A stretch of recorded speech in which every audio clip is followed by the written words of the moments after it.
오늘 강의를 맡게 된 네이버 AI랩의 김준호라고 하고요. 오늘은 이제 생성 모델의 흐름에 대해서 이제 강의를 진행을 할 거고, 오늘의 일단은 디퓨전 내용에 대해서는 없습니다.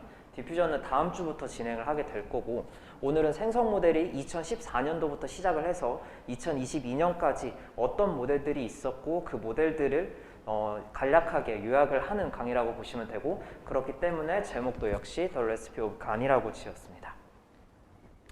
그래서 오늘 강의 하나를 듣고 이제 간을 모두 마스터하자고 하는 사람들이 분명히 있을 거예요. 온라인뿐만 아니라 오프라인에도 분명히 존재할 텐데 그거는 불가능합니다.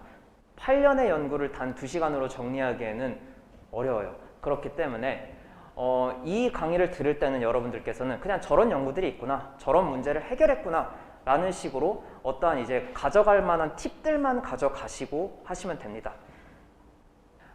일단 강의는 이런 식으로 진행이 됩니다. 내용은 핵심적인 것만, 그리고 설명은 최대한 어려운 설명 없이 직관적으로 이해될 수 있게끔 했습니다. 그렇기 때문에 디테일을 다 담지는 못할 수 있어요. 그렇기 때문에 오프라인 분들 중에서 질문이 있으신 분들은 그냥 편하게 질문하시고, 온라인 분들도 마찬가지로 제가 강의를 진행을 하면서 채팅을 보면서 제가 질문을 받을 거예요. 그렇기 때문에 편하게 질문을 주시면 됩니다. 시작하도록 하겠습니다. 우선 이 자료 같은 경우에는 서울대에서 이제 간 수업을 진행을 했었는데, 그때 이제 저희 팀의 이제 최윤재님께서 만들어주신 슬라이드를 좀 레퍼런스를 해서 만들었습니다. 오늘 강의할 내용입니다. 총 2014년부터 2022년까지 간이 생성한 이미지들의 샘플들이에요. 먼저 일단 첫 번째 2014년부터 2016년도는 이제 뭐 DC간부터 이제 간을 아예 기초부터 시작해서 하던, 그래서 숫자를 만들다가 드디어 사람을 만들었을 때 굉장히 기뻐하던 시기라고 보시면 되고, 2017년부터 2018년부터는 이제 드디어 하이 레졸루션을 합니다. 즉 1024 x 1024를 만들어내기 시작했어요. 그 이전에는 기껏해야 256 x 256이었다면은 이때부터 하이 레졸루션이 가능했습니다. 그리고 2019년부터 2020년 같은 경우에는 어느 정도 간이 많이 성능이 올라왔어요. 그래서 그때부터는 실제로 어플리케이션을 쓰기 위한 어떠한 것들을 만들어내려고 시도를 합니다. 예를 들어 이제 데이터 개수가 적을 때 간을 어떻게 활용할 수 있는지에 대한 문제를 푸는 어떤 모델들, 그리고 어플리케이션들에 대해서 속속히 조금 나왔고요. 그리고 2021년부터 최근 2022년 같은 경우에는 이때부터는 간이 거의 안 쓰죠. 거의 안 쓰기보다 어떤 진짜 와우 할 만한 모델 같은 경우에는 대부분이 디퓨전이에요. 그래서 오늘 이런 식의 모델들을 설명할 거고, 일단 첫 번째로 2014년부터 2016년을 요약을 하도록 하겠습니다. 간은 이거에 대한 약자고요. 일단 오늘 강의 같은 경우에는 간도 모르고 딥러닝도 모르는 사람이 듣기에는 어려울 겁니다. 그냥 라디오 듣듯이 들으면 될 거고, 간을 어느 정도 이해하고 있는 사람한테는 굉장히 좀 유익한 강의가 될 거라고 저는 확신을 합니다. 일단 간을 간단하게 설명해 볼게요. 간은 이미지를 생성하는 모델이에요. 그래서 어떤 이미지를 생성하냐, 예를 들어 어떤 동물들이 모여진 트레이닝 데이터셋이 있을 거예요. 이러한 데이터셋을 생성할 건데, 그걸 생성하는 것을 이제 제너레이터라고 하는 거일 텐데, 그 제너레이터의 인풋을 지금 주사위라고 표현했는데 가우시안 노이즈로부터 샘플링을 하게 됩니다. 그렇게 해서 샘플링한 가우시안 노이즈를 인풋으로 받아서 어떠한 이미지를 생성을 하게 되게 되죠. 그래서 여기서 학습하고자 하는 간은 뭐냐면은, 제너레이터, 데이터를 만들고자 하는 제너레이터는 우리가 학습 데이터로 주는 요 트레이닝 데이터의 어떤 디스트리뷰션을 맞추려고 하게 하고요. 그 디스트리뷰션에 가깝게 데이터 샘플들을 생성하는 겁니다. 그래서 예를 들어 왼쪽 위에 있는 갈색 강아지들이 있었다면은 마찬가지로 비슷한 갈색 강아지들을 만들어내는 거죠. 그래서 만들어내는 것을 밑에 있는 G라고 하는 제너레이터고, 그리고 지금 우리가 있는 트레이닝 데이터를 리얼 샘플이라고 하고 제너레이티드 데이터를 페이크 샘플이라고 하는데, 이 둘을 분류하는 애를 디스크리미네이터라고 말을 합니다. 그래서 이 둘 간의 적대적인 어떠한 그 어드버서리얼 로스를 통해서 이 제너레이터를 학습을 시키는데, 그 학습되는 것을 이 로스를 통해서 학습을 진행을 합니다. 이거에 대해서 처음에 수식이 딱 나오면은 처음에 뭐 직관적으로 설명한다는데 벌써 수식이 나와버려서 어려우실 수도 있는데요. 간단하게 설명하겠습니다. 어떻게 학습을 하냐면요. 일단 판별하는 디스크리미네이터 같은 경우에는 아까 말했듯이 리얼 샘플, 그러니까 즉 우리가 갖고 있는 트레이닝 데이터 샘플을 어떠한 CNN으로 이루어진 혹은 MLP로 이루어진 디스크리미네이터의 인풋으로 넣게 됩니다. 그리고 이 디스크리미네이터의 아웃풋으로 나온 저 지금 어떤 회색 색깔들이 있는 것을 로짓이라고 말을 하는데 어떤 쉐입이 있겠죠. 뭐가 벡터 형태로 있겠죠. 배치 사이즈 컴마 지금 뭐 4가 될 겁니다. 그래서 그 안에 있는 로짓들의 모든 숫자 값이 1이 되도록 로스를 지정을 합니다. 뭐 여기에 해당하는 로스는 L2 로스가 될 수도 있고 L1 로스가 될 수도 있지만 크로스 엔트로피 로스를 사용을 합니다. 그리고 반대로 어떤 이제 페이크 샘플, 즉 제너레이터가 어떤 가우시안 노이즈로부터 샘플링을 해서 한 걸 레이턴트 Z라고 부를 텐데 그 Z를 인풋으로 받아서 어떤 이미지를 만들고 그 이미지를 디스크리미네이터에 넣었을 때에서 나온 아웃풋 같은 경우에는 모두 0이 되도록 디스크리미네이터한테 로스를 걸어줍니다. 그거에 대한 수식이 바로 위에 있는 수식들이었어요.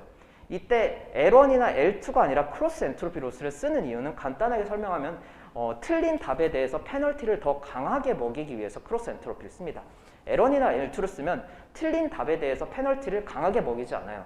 그렇기 때문에 학습이 그렇게 잘 되지 않기 때문에 크로스 엔트로피 로스를 쓰는 거고 그 크로스 엔트로피에 대한 수식이 위에 있는 수식이라고 보시면 됩니다. 이때 이제 제너레이터 같은 경우에는 이러한 지금 판별하는, 분류를 하는, 즉 리얼과 페이크를 분류를 하는 디스크리미네이터를 이기기 위해서 학습을 진행을 하는데 어떤 식으로 진행을 하냐면은 본인이 만든 어떤 생성한 이미지가 있을 거예요. 그 생성한 이미지가 있고 그 이미지를 디스크리미네이터에 넣었을 때 원래 디스크리미네이터는 얘를 페이크라고 분류를 했죠. 즉 0이 나오도록 분류를 했을 겁니다. 근데 그 학습하고 있는 그 디스크리미네이터한테 다시 자기가 생성한 샘플을 넣어서 나온 저 로짓, 즉 저 회색깔에 있는 저 네모 4개의 값이 모두 1이 되도록 하는 로스를 제너레이터한테 걸어주게 돼서 제너레이터는 그거에 따라서 학습을 하게 됩니다. 그래서 이런 제너레이터 같은, 그러니까 뭐 이런 간 같은 경우에는 로스들이 굉장히 다양해요. 간부터 LS 간부터 시작해서 굉장히 많이 있는데 여기 같은 경우는 밑에 이제 링크로 제가 레퍼런스로 달아놨는데 여기에 대해서 굉장히 좀 다양하게 실험이 된 어떤 간의 어떤 집합체, 텐서플로우와 파이토치로 구현이 된 집합체라고 보시면 되는데 이때는 이제 이러한 로스들이 많이 연구가 됐어요. 뭐 그냥 일반적인 간부터 시작해서 LS 간, W 간, 뭐 이제 드라간, 뭐 어쩌고 저쩌고 이제 여러 가지가 시작이 됐는데 최근에 와서는 그냥 일반적인 간 로스에다가 저런 어떤 레귤라리제이션을 더하는 로스로 거의 통일이 되었습니다. 그래서 밑에 있는 어떤 LS간은 뭐 어느 정도 쓰지만 W간부터 시작한 나머지의 로스들 같은 경우에는 거의 요새는 잘 안 쓰고 그냥 일반적인 간 로스에 저런 아론 페널티라고 부릅니다. 아론 그라디언트 페널티라고 부르고 이후에 설명을 할 겁니다. 저 로스를 이용을 해서 저 로스를 서메이션을 해서 해서 학습을 진행을 하게 됩니다. 이 아론 같은 경우에는 뒤에도 설명을 진행하겠지만 간단하게 설명하면은 보시면 저 X가 리얼 샘플이에요. 리얼 샘플을 디스크리미네이터한테 넣어요. 그리고 디스크리미네이터에 넣어서 저 삼각형 거꾸로 된 걸 그라디언트, 변화량이라고 합니다. 그럼 그냥 그대로 한번 해석을 해보세요. 수학에 대해서 너무 어렵게 접근 안 하셔도 됩니다. 디스크리미네이터에 리얼 샘플을 넣어서 나온 애들의 변화량을 미니마이즈 하는 거예요. 그러니까 어떠한 리얼 샘플들이 다양하게 들어올 텐데 그 다양하게 들어오는 애들의 어떤 변화들, 그러니까 로직 값들이 보통 아까 1로 로스를 준다 했는데 그 1이 되도록 뭔가 튈 거잖아요. 0.8이 나올 수도 있고 0.9가 나올 수도 있고 0.7이 나올 수도 있고 이런 식으로 다양하게 값들이 튈 텐데 그 변화들을 최대한 작게 하라는 레귤라리제이션이에요. 그래서 어떠한 샘플들이 들어와도 일정한 로직 값이 나오도록 하는 레귤라리제이션이죠. 그래서 이런 식으로 어떠한 로스들이 연구가 된 다음에는 컨디셔널 간이라는 것이 연구가 됩니다. 즉 지금까지 현재는 트레이닝 데이터 샘플을 그냥 주고 아무렇게나 내가 개고양이 어떤 사자 호랑이들이 있었으면은 그것들을 막 생성을 했어요. 근데 나는 강아지만 생성하고 싶고 나는 고양이만 생성하고 싶고 이럴 수가 있잖아요. 그래서 컨디셔널 간이라고 해서 내가 원하는 것만 생성하고 싶은 모델들이 연구가 진행이 됩니다. 그래서 앞전에 있었던 건 unconditional generation이라고 하고 지금 이제 어떠한 이제 내가 원하는 것만 생성하는 거를 conditional generation이라고 하는데 이 둘의 차이점은 unconditional generation 같은 경우 제너레이터에 latent Z가 인풋으로 들어가요. 이제 latent 코드라고도 부릅니다. 근데 이제 conditional generation 같은 경우는요. latent 코드랑 어떤 추가적인 정보가 들어갑니다. 예를 들면 어떤 클래스 레이블이라든가 혹은 또 뭐 어떤 레퍼런스로 주는 이미지의 스타일을 반영할 수 있도록 어떤 이미지를 컨디션으로 준다든가 혹은 요새 많이 뜨고 있는 텍스트를 줘가지고 이미지를 만든다든가 하든 그런 추가적인 정보를 넣어서 만들게 되는 것을 컨디셔널 제너레이션이라고 합니다. 네. 좀 더 한번 더 깊게 한번 볼게요. 일단 클래스 컨디셔널 제너레이션이라고 하는 거는 뭐냐면요. 어떤 레이턴트 코드 Z, 가우시안 디스트리뷰션으로 샘플링이 됐겠죠. 원래 기존에는 저 Z만 들어갔는데 클래스 레이블 Y라는 것이 콘캣해서 채널 방향으로 콘캣을 해서 들어가게 됩니다. 이때 이 클래스 레이블을 어떻게 주느냐?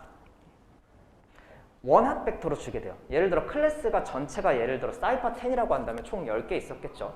그때 비행기 같은 경우에는 1, 0, 0, 0, 0, 0, 0 혹은 그리고 나머지 뭐 자동차 같은 경우는 0, 0, 1, 0, 0, 0, 0 이런 식으로 각각의 원래 숫자 값들이 1, 2, 3, 4, 5, 6, 7, 8, 9, 10으로 분류가 되어 있었다면은 그거에 대해서 그 1이라는 위치 값만 뭐 1이라고 하고 나머지 위치 값들은 모두 이제 0이라고 채워주는 것을 원합 벡터라고 하는데 그런 식으로 원합 벡터로 함께 콘캣을 해서 제너레이터한테 넣어주는 방식으로 학습을 진행을 합니다.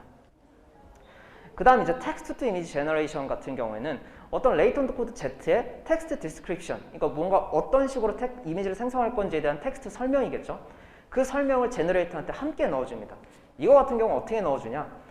단순히 채널 방향으로 콘캣하는 경우도 있지만 그것이 아닌 최근에는 이제 크로스 어텐션이라고 해서 그 방식을 통해서 제너레이터한테 넣어주게 됩니다. 그리고 이제 이미지 트랜슬레이션이라고 해서 어떤 이미지를 어떤 레퍼런스로 받거나 혹은 이미지를 인풋으로 받는 그런 방식을 말하는데 이거 같은 경우에는 콘캣 혹은 뒤에서도 설명을 하지만 에이다인이라고 해서 레퍼런스로 주는 그러니까 클래스 어떤 컨디션으로 주는 이미지의 어떤 스타일 같은 것들을 반영하는 기법으로 에이다인을 활용을 해서 제너레이터한테 넣어주게 됩니다. 먼저 이 컨디셔널 제너레이션을 하는 데 있어서 첫 번째로 나왔던 게 이제 AC 간이라고 하는 거예요. 이때 먼저 앞서서는 일단 제너레이터가 어떤 식으로 인풋이 들어가고 그것을 설명을 했는데 디스크리미네이터 같은 경우는 그럼 어떠한 차이가 있느냐? 디스크리미네이터는 아까 처음에 설명한 것처럼 어드버서리얼 로스는 기본으로 존재를 하고요. 거기에 추가적으로 클래시피케이션 로스가 있습니다. 그 클래시피케이션 로스는 어떻게 있냐면은 지금 보시는 것처럼 리얼 이미지, 그러니까 강아지를 인풋으로 넣었을 때 기존에는 얘가 트레이닝 데이터 샘플인지 혹은 제너레이터가 만든 어떤 페이크 샘플인지를 분류만 했어요. 뭘로? 크로스 엔트로피로. 근데 거기에 브랜치를 하나 더 답니다. 그러니까 즉 지금 내가 트레이닝 데이터 샘플들이 강아지도 있고 고양이도 있고 호랑이, 사자 4가지가 있다고 칩시다. 그 4가지가 있는데 세 번째 있는 저 레이블이 이제 도그라고 이제 저희가 설정을 하는 거예요. 그래서 리얼 이미지 강아지 X가 들어왔을 때 다른 이제 어드버서리얼 로스에 해당하는 브랜치가 아닌 다른 브랜치 쪽으로 MLP를 하나 더 달아서 얘는 이제 강아지가 되도록 클래시피케이션을 해주는 거죠. 그러니까 디스크리미네이터는 리얼과 페이크를 분류함과 동시에 클래스도 분류하는 애가 되는 거예요. 그럼 반대로 페이크 샘플에 대해서도 마찬가지로 진행을 하게 되겠죠. 페이크 샘플이 어떠한 제너레이터가 이제 클래스 레이블을 콘캣을 해서 고양이를 만들었다 칩시다. 그러면 그 고양이에 대해서는 디스크리미네이터는 마찬가지로 페이크라고 분류를 할 거고 그 페이크라고 분류를 함과 동시에 클래스 역시도 고양이라고 분류를 하게 하는 거죠. 네. 근데 이제 뭐 여기서 일대 뭐 팁 같은 거가 있다면은 디스크리미네이터는 제너레이터 페이크 샘플에 대해서 어떤 클래스까지 프레딕션 하는 거는 오히려 방해가 될 수도 있어요. 왜냐하면 제너레이터는 처음부터 좋은 품질의 이미지를 생성하지 않아요. 그렇기 때문에 그런 품질의 이미지까지 내가 클래스를 정확하게 맞추려고 디스크리미네이터한테 로스를 걸어주는 게 안 좋을 수가 있습니다. 그래서 제너레이터 같은 경우에는 본인이 만든 샘플이 디스크리미네이터가 정확하게 이제 클래스가 분류되도록 하는 로스는 동시에 걸어주긴 하지만 디스크리미네이터 같은 경우에는 리얼 샘플에 대해서만 진행을 하기도 합니다. 이건 비슷하게 앞전에 있었던 R1 그라디언트 페널티도 X가 리얼 이미지에 대해서만을 제가 설명을 했는데 페이크 이미지에 대해서도 마찬가지로 걸어줘도 돼요. 근데 안 돼. 근데 학습에 조금 영향을 좀 안 줬습니다. 왜냐하면 당연하게 그거는 어떠한 로직들의 변화량을 좀 줄여라라고 한 건데 페이크 샘플들은 처음에 안 좋을 테니까 굉장히 그 로직의 숫자 값들의 변동폭이 크겠죠. 그렇기 때문에 R1 그라디언트 페널티를 페이크 샘플까지는 주지는 않습니다. 이후에 나온 거 이제 멀티태스크 디스크리미네이터예요. 그러니까 뭐냐면은 그냥 단순합니다. 아까는 어드버서리얼 로스 브랜치랑 그리고 클래스를 프레딕션하는 브랜치가 있었잖아요. 이거는 여러 개 클래스별로 브랜치를 일단은 다 둬요. 다 두는데 각각의 그 클래스별로 리얼인지 페이크인지를 분류하는 브랜치라고 보시면 돼요. 그러니까 앞전에 있었던 것 같은 경우에는 어떠한 강아지가 리얼인지 페이크인지 분류를 한과 동시에 얘가 강아지인지 고양이인지 클래스를 분류를 했다면 얘가 멀티태스크 같은 경우에는 얘가 강아지긴 강아지인데 정말 리얼 샘플의 강아지인지 페이크 샘플의 강아지인지 하는 어떠한 브랜치를 여러 개 둔다라고 보시면 돼요. 그래서 앞전에 있었던 거는 그냥 단순히 채널을 뭐 4개로 해가지고 그런 식으로 진행을 했다면 이거 같은 경우에는 브랜치가 이제 4개면서 채널이 뭐 한 100개 이렇게 해도 상관이 없겠죠. 그래서 각 100개의 숫자 값이 모두 1이 되도록 하는 거죠. 저 세 번째 강아지 브랜치에 대해서는. 마찬가지로 페이크 샘플에서도 동시에 그런 식으로 진행을 하게 됩니다. 그래서 디스크리미네이터에 어떤 강아지가 들어왔을 때 얘는 리얼이라고 분류를 하는 브랜치, 그러니까 강아지 쪽 브랜치에 로스를 함께 걸어주게 될 것이고, 제너레이터 같은 경우에는 이제 내가 만든 게 만약에 고양이라면은 디스크리미네이터에 이제 고양이 브랜치 쪽에서 얘가 리얼이 되도록 학습을 하게 진행을 하게 되겠죠. 이후에 나왔던 것이 이제 프로젝션 디스크리미네이터라고 해서 마찬가지로 컨디셔널 제너레이션에서 이거를 이제 들으시면서 이제 조금 정리가 되시는 분들도 있을 거예요. 그러니까 즉 컨디셔널 제너레이션에선 어떤 제너레이터한테는 어떤 클래스 어떤 컨디션이 어떤 채널 축으로 콘캐스트에서 들어가고, 디스크리미네이터는 종류들이 다르구나. A 시간도 있고, 그리고 앞에 있었던 멀티태스크 디스크리미네이터도 있고, 그리고 지금 이거는 프로젝션 디스크리미네이터라고 하는 건데, 이거 같은 경우는 뭐냐면요, 앞에 있었던 멀티태스크 디스크리미네이터랑 동일해요.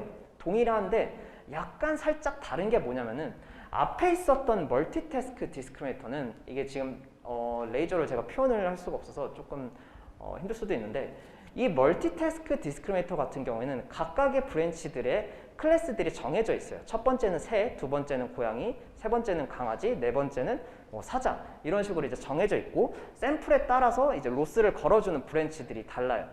근데 프로젝션 디스크리미네이터 같은 경우에는 각 앞에 있었던 거는 각 클래스마다의 어떤 어드버서리 로스를 걸어준다면은, 프로젝션 같은 경우에는 클래스와 관계없이 이게 리얼인지 페이크인지를 정해주는 브랜치와, 그리고 어떤 이게 해당 클래스가 리얼인지 페이크인지 하는 브랜치가 이제 추가적으로 생기는 거예요. 그러니까 뭐냐면은, 지금 제가 파란색으로 표시되어 있는 거는 그냥 멀티태스크 디스크리미네이터 역할이랑 동일하다고 보시면 되고요.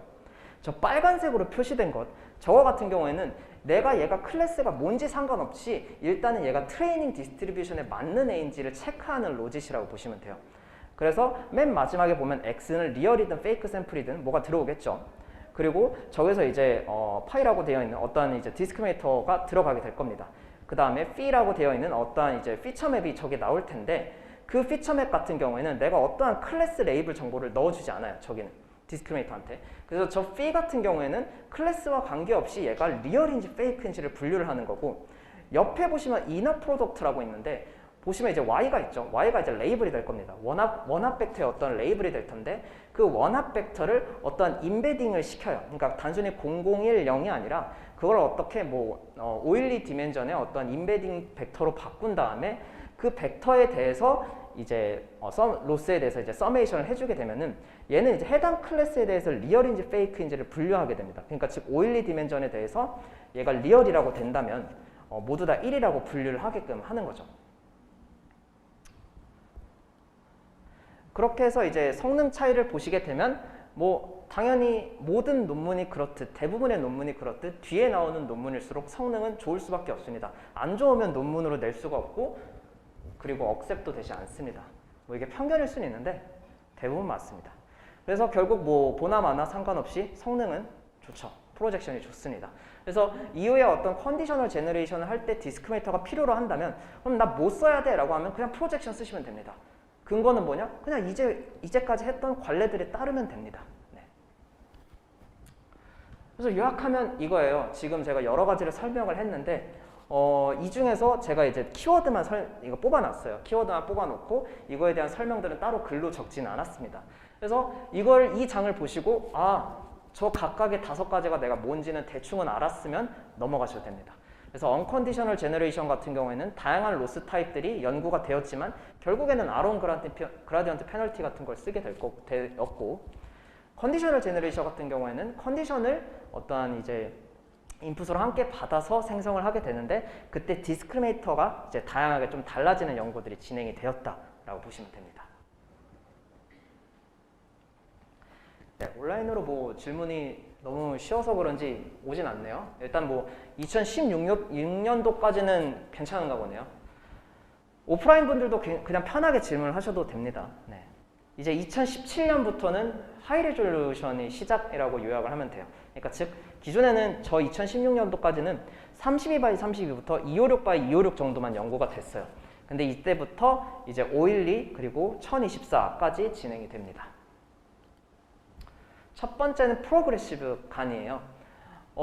일단은 한번 주의를 한번 드릴 거는 여기에 나와 있는 모든 연구들이 다 중요하다는 건 아니에요. 제가 이제 설명을 하면서 이거는 요새는 이제 안 쓰이는 연구다, 요새도 쓰이는 연구다라고 말을 하는데, 요새는 안 쓰이는 연구다라고 하면 그냥 저런 연구가 있었구나 하고 딱히 뭐 그렇게 중요하게 생각하실 필요는 없습니다. 공부를 하는 데 있어서. 네, 시작하도록 할게요. 이 프로그레시브 간 같은 경우에는 뭐냐면은 기존에는 어떠한 간 같은 경우는 레졸루션을 하나 정해놔요. 내가 이 제너레이터는 32x32의 이미지를 생성하겠다, 혹은 256x256의 이미지를 생성하겠다라고 이제 정해놓고 그 이미지만 생성을 하는데, 얘 같은 경우에는 4x4부터 일단은 이미지를 생성해요. 그 다음에 8x8, 4x4 이미지를 받아서 8x8의 이미지를 생성을 하고, 그 다음 8x8의 이미지를 받아서 16x16의 이미지를 생성해요. 기존에 예를 들어 256x256의 이미지를 생성한다면 그 제너레이터의 중간 피처 맵이 예를 들어 32x32라고 해요.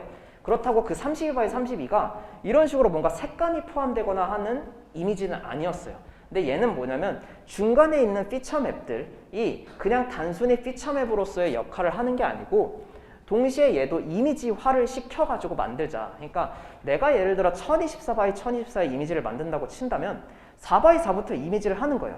그래서 처음 4x4 같은 경우에는 어떤 내가 예를 들어 사람 데이터를 만든다고 친다면 처음 4x4는 뭐 스트럭처가 표현이 될 수가 있고 전체적인 뭔가 색깔들이 표현이 되겠죠. 지금 오른쪽에 보시는 것처럼 4x4 같은 경우에는 색깔들이 표현이 되어 있죠.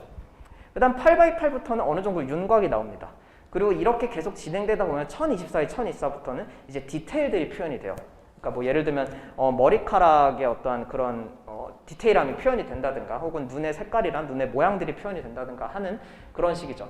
그래서 처음 4x4부터 8x8 요 정도 같은 경우에는 어떠한 이제 라지 스케일, 전체적인 구조나 모양 같은 것들을 표현을 하고요. 이걸 이제 로우 프리퀀시 하다라고 말을 해요. 그 다음 이후 하이 레졸루션, 예를 들어 이제 512by부터 이미지 같은 경우에는 이제 약간 좀 파이난 스케일, 즉 예를 들어 어떤 디테일 같은 경우를 이제 표현을 한다라고 말을 합니다. 그리고 이 연구는 현재는 안 쓰입니다. 안 쓰이는 이유는 4x4 만들고 8x8 만들고 16x16 만들고 하면서 아이디어는 좋았어요. 왜냐면 이걸 시작으로 하이 레졸루션이 만들어지기 시작했으니까요. 근데 너무 많은 코스트가 들고 또 이제 너무 오래 걸리기도 하고, 그리고 사람들이 느끼기에는 그래도 한 방에 만드는 게 익숙했는데 뭔가 이거 하나하나 다 만든 다음에 진행을 해야 되니까 조금 그랬죠. 그래도 많이 이제 스포트라이트를 받았던 연구라고 말을 할 수가 있고, 그리고 밑에 보시면 제가 레퍼런스를 달아놨어요. 이 논문의 제목을 달아놨는데 간을 연구하시는 분이라면 이 이름을 기억해야 돼요. 맨 마지막에 보면 카라스라고 있습니다. 이제 테로 카라스라고 하는 분인데 이분이 거의 간의 연구를 선도한다고 보시면 됩니다. 그래서 지금 이제 설명하는 연구들의 대부분은 카라스의 이름이 좀 많이 나올 수도 있습니다. 이후에는 빅간이라고 하는 거예요. 얘는 뭐냐면 프로그레시브 간이 언컨디셔널, 그러니까 컨디션이 안 붙은 그러한 하이 레졸루션의 이미지를 생성을 했다면, 얘 같은 경우에는 어떤 컨디션을 받았을 때 하이 레졸루션의 이미지를 생성해 보자는 거예요. 그래서 빅간 같은 경우에서 진행했던 건 뭐냐면, 앞전에서는 프로그레시브한 트레이닝을 어떤 키포인트로 할 수 있다면, 얘 같은 경우에는 세 가지예요. 컨디셔널 배치 노멀리제이션, 이게 첫 번째로 있는데, 이거는 뭐냐면 컨디션을 단순히 인풋의 콘캣으로 넣지 말자라는 거고요. 두 번째 라지 스케일 같은 경우에는 배치 사이즈랑 그리고 어떤 이제 그 채널 사이즈를 늘려보자. 늘리면은 어떤 모델의 카파시티가 늘어나다 보니까 성능이 좋아지더라 라는 거예요. 근데 굉장히 그냥 사람들이 단순하게 생각할 수는 있지만 이것들을 어떻게 컨트리뷰션을 넣었고요. 그리고 세 번째 트렁케이션 트릭 같은 경우는 뭐였냐면 뒤에 더 설명할 거예요. 학습이 다 되고 났을 때 인퍼런스 할 때 조금 어떠한 트릭을 써가지고 어떤 샘플들의 성능을, 그러니까 퀄리티를 좀 더 늘려보자라는 겁니다. 그래서 밑에가 이제 빅간의 어떤 아키텍처예요. 첫 번째로 이제 컨디셔널 배치 노멀리제이션을 이제 조금 설명해 주자면, 기존에는 저 왼쪽에 보시면 이제 클래스가 있고 그 클래스를 단순히 콘캣을 했어요. Z에다가 채널 방향으로 콘캣을 했었을 텐데, 이거 같은 경우에 단순히 이제 콘캣을 하는 방향이 아니고, 이제 뒤에 이제 설명을 하겠지만 이제 배치 노멀리제이션 쪽에 이러한 컨디셔널 정보를 함께 넣어줍니다. 즉 이제 배치 노멀리제이션 같은 경우에는 여기서 이해되시는 분이 있고 좀 이해가 안 되시는 분들도 있을 거예요. 배치 노멀리제이션 같은 경우에는 어떠한 인풋 X, 지금 오른쪽에 보시면 A다인의 수식을 잠깐 보시면요, X라는 어떤 인풋 피처맵에 대해서 그 X의 뮤랑 그리고 스탠다드 데비에이션으로 나눠줍니다. 뮤를 빼고 나눠줘요. 이건 뭐냐면 그냥 노멀리제이션 하는 거예요. 그러니까 피처맵을 노멀리제이션 시켜주고요. 뮤랑 스탠다드 데비에이션으로. 그 다음에 보시면 YSI랑 뭐 YBI 뭐 이걸로 곱하고 더해주죠. 이거는 뭐냐면 어떠한 X를 노멀리제이션 시켜주고, 그러니까 뭔가 어떤 정보들을 삭제하는 거예요. 삭제를 한 다음에 어떤 새로운 어떤 스케일 벡터와 어떤 바이어스 벡터 Y들로 다시 디노멀리제이션 해주는 거예요. 이게 이제 하나의 테크닉인데, 이러한 테크닉을 이용하게 되면 X에다가 우리가 원하는 어떤 Y라는 컨디션을 넣어줄 수가 있어요. 그래서 저 Y는 우리가 아까 앞에 있었던 클래스 레이블을 어떤 플리 커넥티드를 통해서 나온 인베딩 벡터들이라고 보시면 돼요. 그러니까 즉 X랑 디멘전이 똑같겠죠. 같은 채널 디멘전에 어떤 스케일 벡터랑 바이어스 벡터를 두 개를 추가를 해서 나눠준 피처맵에 곱하고 더해주는 거죠.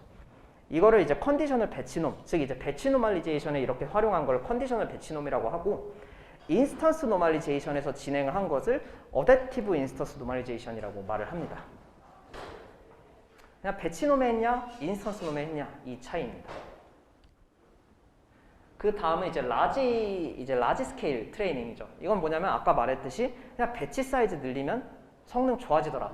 그리고 기본적으로 이제 채널 디멘전, 그러니까 즉 제네레이터나 디스크리미네이터나 어떤, 예를 들어 디스크리미네이터는 어떤 RGB 3채널의 이미지를 받겠죠. 그리고 컨볼루션을 첫 번째로 받고 나서 이후에 어떤 피처맵이 만들어질 텐데, 그 첫 번째 피처맵을 베이스 채널이라고 보통 말을 하는데, 그 베이스 채널을 기존에는 64, 32, 16 뭐 이 정도에서 시작을 했었는데, 얘는 이걸 늘려봤어요. 64에서 보통 애들이 안 바꿨어요. 64에서 기본적으로 하고, 왜냐면 GPU도 별로 없고 그 코스트도 딸리기 때문에, 얘네들은 대기업이에요. 네, 그렇기 때문에 그런 게 가능했고, 근데 이 채널들을 늘려보니까 64로 늘리고 96으로 늘려보니까 성능이 굉장히 좋아지더라. 그것을 이제 말을 하고 있습니다. 뭐 지금 생각해보면은 당연한 거지만 뭐 그 당연한 거를 이때는 컨트리뷰션으로 내세울 수 있었던 시기입니다. 그 다음 트렁케이션 트릭 같은 경우에는 학습은 가우시안 노멀 디스트리뷰션으로 학습을 해요. 그리고 학습이 다 끝난 제너레이터에 대해서 트렁케이티드 가우시안 노멀 디스트리뷰션을 활용을 하는 거예요. 그러니까 가우시안 디스트리뷰션은 평균이 0, 스탠다드 데비에이션이 1인 그러한 가우시안 샘플이었다면은, 트렁케이티드 가우시안 노멀 디스트리뷰션은 뭐냐면요, 제가 이미지를 지금 못 넣었는데, 가우시안 디스트리뷰션을 생각을 해보면은 요 가운데는 이렇게 볼록 튀어나와 있고, 그리고 끝에서는 이제 굉장히 이제 X축이랑 거의 맞닿게 이런 식으로 형성이 되는 걸 보통 이제 아실 거예요. 근데 요 끝쪽에 있는 요 값들이 너무 이제 조금 별로니까 그 끝들의 값들을, 그러니까 결국 이 끝들의 값, 이제 스탠다드 데비에이션 쪽의 이 값들을 어떠한 우리가 이제 P라고 하는 스레시홀드를 이용해서 여기를 잘라버리자라는 거예요. 그러니까 스탠다드 데비에이션 2로 해가지고 잘라버리건가, 혹은 1, 0.5, 0.04로 해서 잘라버리다라는 거예요. 그래서 이거에 대한 차이는 뭐냐면, 굉장히 좀 이제 강하게 잘라버리게 되게 되면은 얘네들이 이제 다이버시티는 조금 이제 떨어지는 대신에 뭔가 좀 그 생성된 퀄리티는 괜찮아지더라. 근데 얘를 기존 가우시안보다 좀 더 이제 막 늘려버리게 되면은 뭔가 퀄리티는 조금 떨어지지만 좀 더 이제 다이버시티 하더라. 좀 더 다양한, 예를 들어 죄다 앉아있는 강아지만 나왔는데 이후부터는 뭔가 조금 뭐 그런 강아지들이 나오는 거죠. 네. 그래서 그런 식의 어떠한 트릭을 트렁케이션 트릭이라고 해서 이것을 내놨던 논문이 빅간입니다. 여기서 주로 쓰이는 건요, 컨디셔널 배치 노멀리제이션은 요새는 잘 안 쓰이고요. 질문이 하나 들어왔는데, 간 로스의 경우 이전 로스의 문제를 해결하기 위해 다양한 로스가 나왔는데 베이직 간 로스에서 레귤라리제이션 텀을 추가해서 사용하는 이유가 있나요? 라고 이제 휴리스틱하게 성능이 더 좋다든지 이런 식으로 했는데, 레귤라리제이션 텀을 굳이 왜 또 쓰냐 하냐면, 그거는 뭐냐면요, 베이직 간 로스는 일단 일반적으로 아까 처음에 PPT 같은 경우에는 되게 간 로스들이 다양하게 있었어요. 근데 그 다양하게 나오는 이유는 베이직한 간 로스가 굉장히 불안정, 언스테이블하기 때문에 그랬던 거였어요. 근데 이제 기존에 이제 베이직 간 로스가 어쨌든 수학적으로 좀 더 이제 정확한데, 그거를 안정적으로 하는 거가 이제 아론 그라디언트 페널티라는 거였어요. 이제 뭐 솔직히 기억이 안 나실 수 있으니까 좀 가까울 테니까 돌아가 보면 이거죠. 그러니까 이거를 왜 추가로 서메이션을 하냐면은, 베이직 간 로스는 언스테이블해요. 언스테이블하다는 뜻은 어떠한 이미지들, 리얼 이미지가 들어왔을 때 로직 값의 변화량이 굉장히 크다는 거예요. 그러니까 항상 1로만 나와야 되는데, 혹은 1 근처 0.9만 나와야 되는데, 똑같은 클래스인 리얼 샘플이 넣어도 0.4가 나올 수도, 0.6이 나올 수도, 0.8이 나올 수도, 그 편차가 굉장히 크다라는 거예요. 근데 이 아론 그라디언트 페널티는 그러한 편차가 큰 애들의 변화량, 그라디언트를 미니마이즈하라. 그러니까 줄이라는 거예요. 같은 클래스 리얼 샘플들이라면은 그것들이 1로 나오도록 로스를 걸어주는 건 어드버서리얼 로스, 베이직 간 로스인 건 알겠지만, 그것들에 대한 이제 값들의 변화량을 좀 이제 줄여라는 거예요. 그래서 그러한 레귤라리제이션 텀을 사용함으로써 언스테이블했던 간 로스가 이제 좀 더 이제 스테이블해진 거죠. 질문을 다시 드리겠습니다. W간 로스에서 레귤라리제이션 텀을 사용하지 않고 베이직 간 로스를 사용하는 이유가 무엇인지 궁금했습니다. W간 로스 플러스 레귤라리제이션 로스 텀을 굳이 지금은 사용하지 않는 이유는 그냥 성능 차이가 이게 더 좋았기 때문에 지금은 사용하지 않는 것입니다. 네. 그리고 두 번째가 프로그레시브 간에서 제가 무빙 에버리지라는 것을 설명을 안 했는데, 그러네요. 그 중요한 거를 안 썼었네요. 무빙 에버리지라는 게 여기서 이제 좀 제가 그리거나 할 수가 없어서 설명하기가 어려울 수 있는데, 무빙 에버리지라는 거는 이제 뭐 혹은 EMA 뭐 이런 식으로도 말을 표현을 하는데, 아시는 분은 있고 모르시는 분들도 있을 테지만 간단하게 설명하자면은, 어떤 우리가 학습된 제너레이터가 있어요. 웨이트를 업데이트된 어떤 새로운 제너레이터가 있고요. 그 업데이트 되기 전에 제너레이터도 있을 거예요. 무빙 에버리지는 뭐냐면, 항상 기존에는 새로운 제너레이터들을 학습 이터레이션마다 새롭게 사용했어요. 그러니까 얘 쓰다가 학습 웨이트가 업데이트 되면 다시 새로운 제너레이터로 다시 학습하고, 이런 식으로 했다면은, 무빙 에버리지는 뭐냐면은, 내가 현재 웨이트를 업데이트한 제너레이터가 있고요. 그리고 웨이트를 업데이트하기 전에 제너레이터가 있는데, 얘네들 버리지 말자라는 거예요. 그러니까 뭐냐면은, 웨이트를 업데이트를 할 때 있어서 얘 웨이트 예를 들어 뭐 0.999 그리고 얘 웨이트 0.001 곱해가지고 이제 새로운 제너레이터를 만들자라는 거예요. 이거에 대한 어떤 그 설명을 뭔가 직관적으로 하자면은, 그러니까 기존에 과거에 있었던 제너레이터를 기존에는 버렸는데 지금 버리지 말자는 거잖아요. 왜 버리지 말냐면 0.999 계속 곱해가지고 얘네들을 서메이션해요. 그것에 대한 효과는 뭐냐면 앙상블하는 효과랑 비슷하다고 보시면 돼요. 그러니까 기존에 있었던 어떤 제너레이터들이 배웠던 어떤 능력 자체들을 버리지 말고 조금 어떤 스케일 값들을 곱해가지고 제너레이터를 앙상블하는 거죠. 여러 가지 제너레이터들이 앙상블된 어떤 새로운 제너레이터가 만들어지는 효과라고 보시면 되고, 그 무빙 에버리지는 현재도 많이 쓰는데 제가 깜빡하고 넣지 않았네요. 네, 죄송합니다.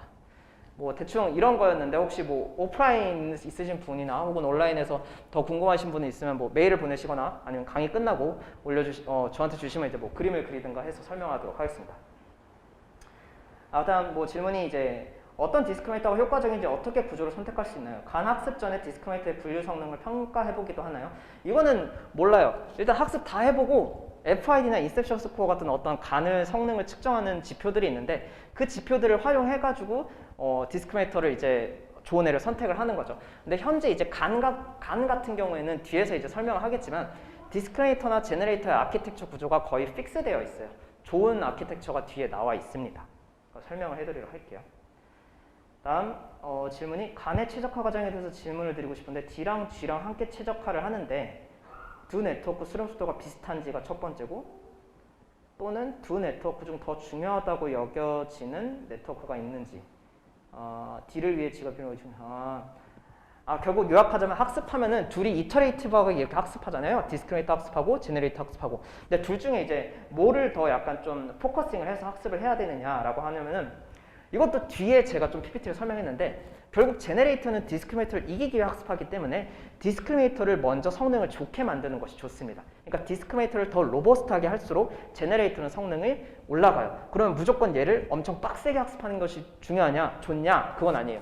디스크리미네이터, 즉 리얼이랑 페이크를 분류하는 애가 너무 잘하면요, 제너레이터가 그라디언트가 제대로 학습이 안 돼요. 그러니까 학습을 포기해버리게 됩니다.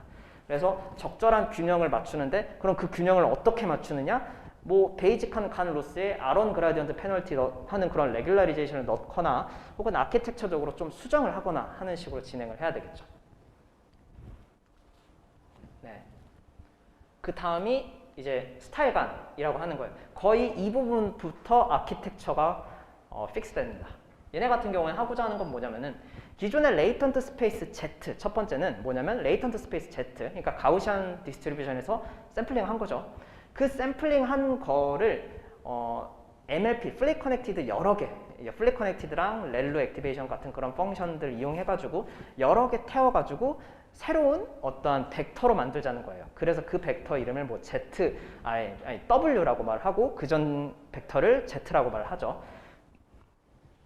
이렇게 하는 이유는 뭐냐면, 뭐 그냥 생각해보면 당연히 그냥 가우시안 벡터 샘플링한 Z보다 당연히 플립 커넥티드 몇 개 더 태워가지고 학습하는 게 더 좋지 않나? 라고 이해할 수 있어요. 근데 문제는 이거를 논문으로 쓰려고 이제 설명을 한 건데, 뭐냐면은 기존의 트레이닝 데이터 샘플들이 이런 식으로 있었을 거예요. 뭐 짧은 머리부터 긴 머리, 뭐 남자부터 여자, 이런 식의 어떤 사람 데이터가 이런 식으로 존재했다고 봅시다. 이런 식으로 존재했다고 보면은 여기에 이제 가우시안 분포는 이제 약간 동그란 원에 돼 있을 텐데, 얘는 생긴 게 이런 모양인데 이 모양들을 이 가우시안 분포에 해당하는 어떤 Z로 계속 구겨 넣으려고 하다 보니까 학습이 잘 안 되는 것 같아 라고 말을 하는 거예요.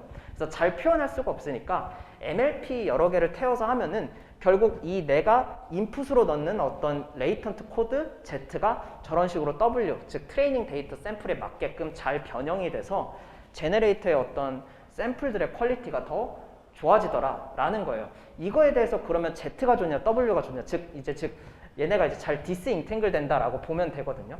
그러니까 기존에는 다 어떤 샘플들이 있는지 모르는 Z들이 여기에 다 구겨지도록 약간 인탱글 되게 다 있었다면은 MLP 몇 개 태우니까 이거에 맞게 딱 디스인탱글 돼가지고 W가 만들어지더라 라는 거에 대한 실험은 이 논문에 있긴 합니다. 네, 그거에 대해서 이제 실험에 대한 어떻게 실험을 했고 성능이 어떻게 나왔는지는 여기서 다루지는 않아요.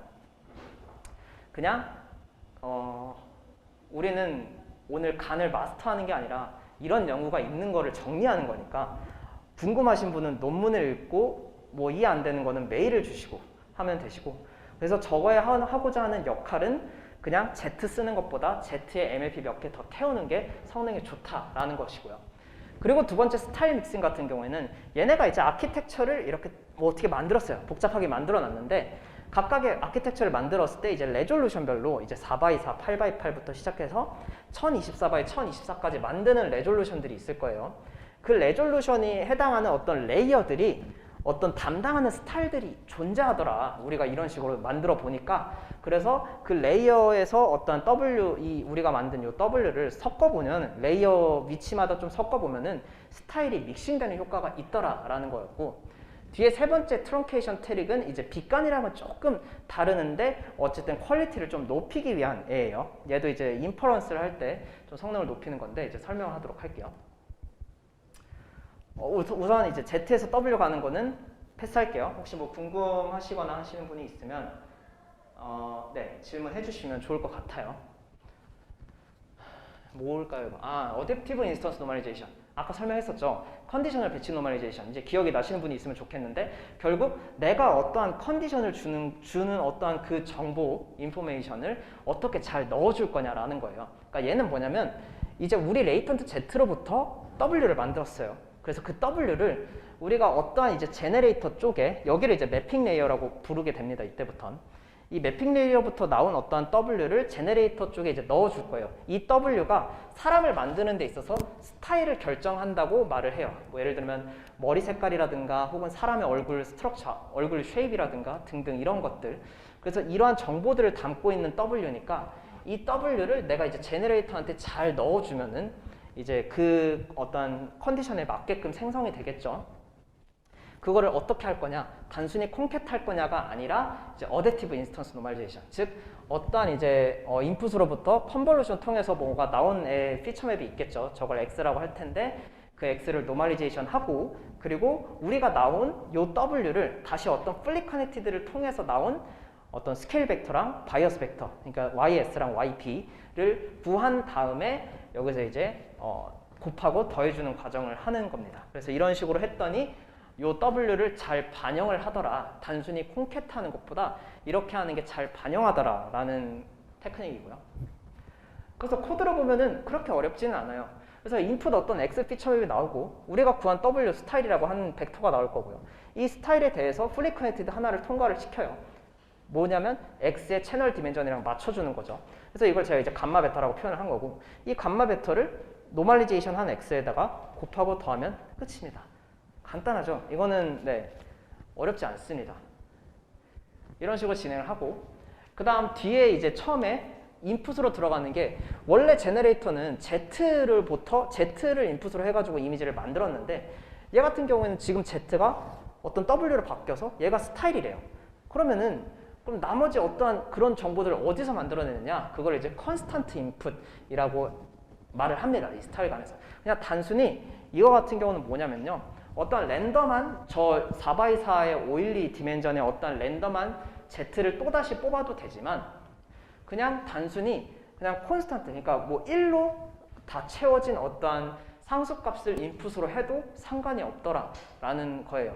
근데 이거를 기존 계속 1로 이제 하지 않고 여기서 이제 런드 콘스탄트라고 말을 하는데 처음 설정 값은 이제 뭐 1이나 0은 아니죠. 1 같은 걸로 이제 설정을 해요. 설정을 하고 얘를 이제 파이토치 이제 nn 파라미터는 얘를 이제 러너블하게 바꾼다는 거예요. 그 러너블하게 바꾼 애를 나중에 인퍼런스 할 때 쓰기 때문에 이제 런드 콘스턴트라고 말을 해요. 사실 둘이 상충되는 단어긴 한데 콘스턴트는 원래 학습을 안 하는 거니까. 근데 간에서는 이렇게 말을 하긴 합니다. 그러니까 학습할 때는 어떠한 콘스턴트 값으로 처음에 이니셜을 하고 그거를 학습을 진행을 하기 때문에 이제 어떤 러닝이라고 말을 하고 그 다음 뒤에 인퍼런스 할 때는 학습이 다 된 콘스탄트 값을 인풋으로 해서 이미지를 만들어서 런드 콘스탄트라고 말을 합니다. 그래서 뭐 어렵진 않죠.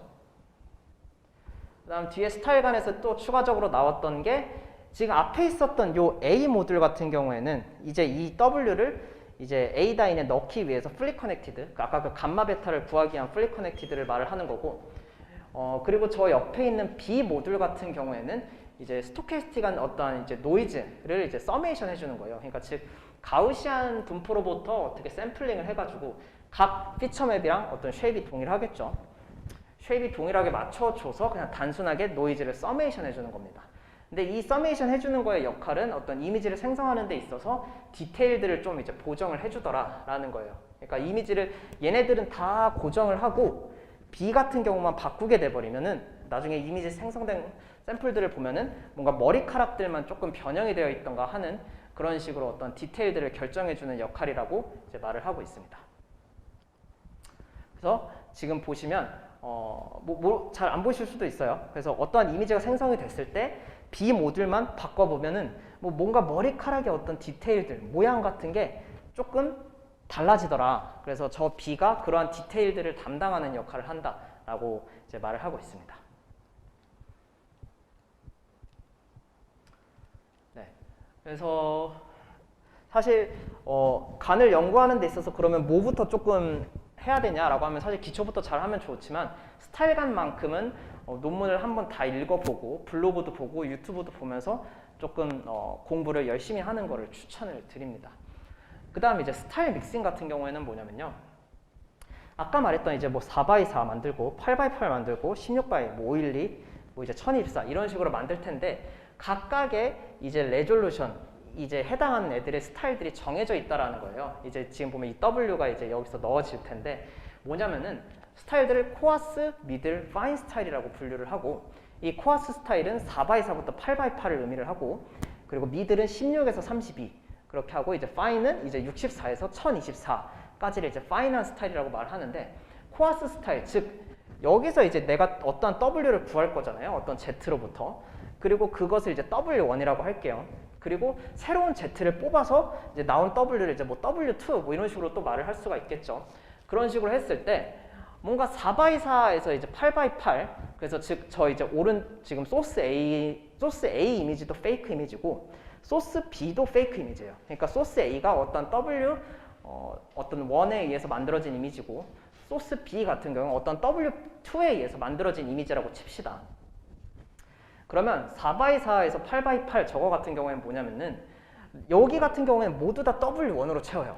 그 다음에 이쪽 4x4부터 8x8 같은 경우에는 이렇게 설명하니까 좀 헷갈리겠군요. 뭐 어쨌든 W2로 여기를 이제 생성을 하고 나머지 이쪽 같은 경우에는 원래 기존의 W2를 그대로 넣었지만 W1으로 한번 바꿔서 넣어보게 되면은 기존의 W1으로 만들었던 이미지들의 어떤 코어스한 스타일들이 입혀지더라. 그러니까 뭐 예를 들면 어떠한 그 좀 포즈라든가 어떤 이제 헤어스타일이라든가 어떤 페이스 쉐이프 뭐 이런 것들이 이제 반영이 되더라라는 거였습니다.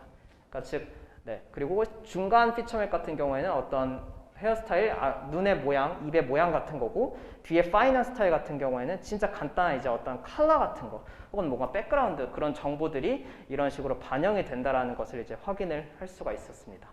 그래서 이런 식으로 W를 다양하게 뽑고 각각의 레졸루션에 해당하는 어떤 레이어들에서 뭔가 섞는 장난을 치게 된다면은 믹싱이 되더라라는 것이 이 스타일간에서 이제 스타일 믹싱이라고 하는 겁니다. 네. 그 다음 이제 트렁케이션 트릭 같은 경우 지금 굉장히 머리가 좀 복잡하실 수 있습니다. 굉장히 많은 정보들이 들어오기 때문에 복잡하실 수가 있을 텐데 일단 트렁케이션 트릭 같은 경우에는 뭐냐면요. 그냥 간단하게 설명하면은 기존에는 그냥 W 벡터, 그러니까 Z로부터 나오는 어떤 W 벡터 하나만 가지고 이미지를 생성을 했어요. 근데 이 트렁케이션 트릭 같은 경우는 뭐냐면요. W 벡터를 한 4천여 개를 만들어요. 혹은 2천여 개. 그러니까 Z를 4천여 개 뽑는 거죠. 그럼 그 4천여 개 Z에 대해서 W가 나올 거고요. 그 W가 나온 거에 대해서 평균을 합니다. 그러니까 즉 평균 W 벡터를 만들어내요. 그래서 그 평균 W 벡터랑 내가 어떠한 의미의 W 벡터랑 이제 스케일링을 해가지고 서메이션을 하는 거죠. 그래서 위에 보시는 것처럼 W 바 같은 경우에는 4천여 개의 W 벡터의 평균 벡터고 기존 W는 원래 이미지 얘예요. 원래 이미지 얘인데 이거에 대해서 그리고 이 p가 이제 요 제로라고 되어 있는 거는 평균 벡터를 제너레이터한테 넣었을 때 생성된 이미지라고 보시면 돼요. 그래서 이것들의 이 스케일 값의 요거에 따라서 뭔가 좀 이런 식으로 변형이 되더라라는 거고 보시면은 여기서 주장하는 건 뭐냐면은 이 p의 어떤 값에 따라서 제너레이트드 된 이미지의 어떤 샘플들의 퀄리티가 달라지더라. 그래서 0.7을 쓰면 이제 FID라고 하는 간의 성능을 측정하는 그 FID가 가장 좋더라라고 하는 거예요. 왜냐하면 그냥 단순히 W 하나씩 뽑아가지고 이미지를 한 5만여 개 만든 다음에 성능을 측정하는 것보다는 평균 벡터랑 어떤 그 인터폴레이션 한 게 조금 더 성능이 당연히 좋겠죠. 왜냐하면 W가 여러 개 있을 거고 그 W들은 트레이닝 데이터를 만든 애들인데 각각의 이제 평균을 나타내는 어떤 이미지 샘플이랑 그리고 내가 어떤 특정한 W에 대해서 인터폴레이션을 하게 되면은 평균 벡터의 어떤 퀄리티는 당연히 좋을 수밖에 없으니까 다이버시티는 떨어져도 그래서 그 어떤 퀄리티를 따라올 수가 있게 되는 거죠. 네.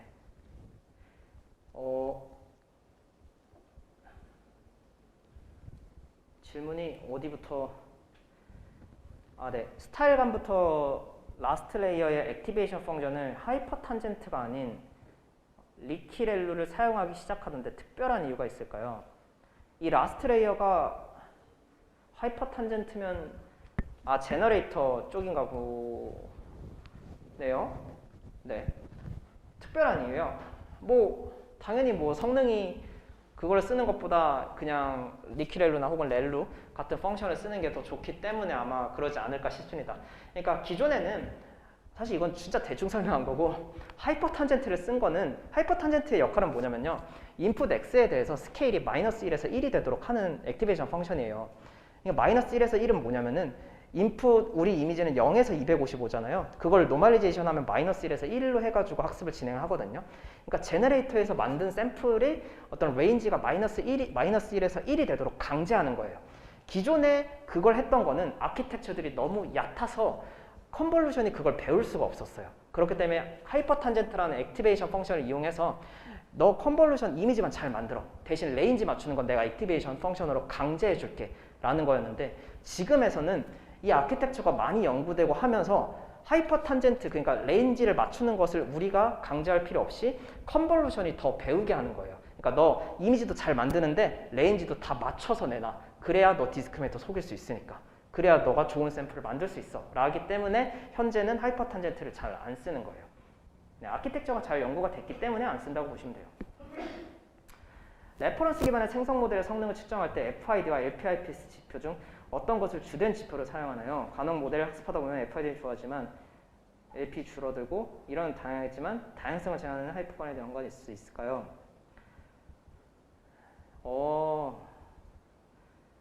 레퍼런스 기반의 생성 모델을 측정할 때요. 뭐 이건 사실 되게 깊은 얘기여서 간단하게 말하면 FID는 그냥 생성 어떤 이미지의 퀄리티를 측정할 거고 LPIPS는 스타일이 잘 반영됐는지를 측정하는 게 아니고요. 그러니까 레퍼런스 스타일을 반영을 해서 이미지를 어떻게 만들었을 때 뭐 보죠. 그러니까 뭐 이런 식으로 얘 어떤 스타일들이 반영된 이미지를 만들었을 거예요. 근데 얘가 정말 잘 반영됐냐는 LPIPS로 측정하는 게 아니에요. 그러니까 인풋으로 들어간 어떤 내가 스트럭처를 담당하는 이미지에 어떤 컨텐트가 잘 프리저베이션이 되어 있는지에 대해서 LPIPS를 사용합니다. 그래서 목적에 따라 달라요. 콘텐츠가 잘 프리저베이션 되어 있는지는 LPIPS를 이용해서 측정을 하고 뭔가 스타일이 잘 반영되어 있는지는 사실 뭐 여기서 다루진 않지만 VGG나 혹은 인셉션 같은 그런 네트워크의 어떤 피처 맵들을 이용을 해서 그램 매트릭스 같은 거 통해 가지고 뭔가 좀 측정하는 방법들이 있기는 합니다. 그래서 FID는 점점 좋아지지만 LPIPS는 점점 줄어드는 경우는 점점 줄어든다고요? 그러면 좋은 거 아닌가? 잘 변환이 된 것 같은데, 네, 일단은 그렇습니다. 스타일 믹싱에서 이미 만들어진 페이크 이미지에서 스타일을 어떻게 뽑아내나요? 학습 시 매핑 네트워크에서 얻은 W 스타일이 있습니다. 이미 생성된 이미지에서 스타일을 뽑는 법.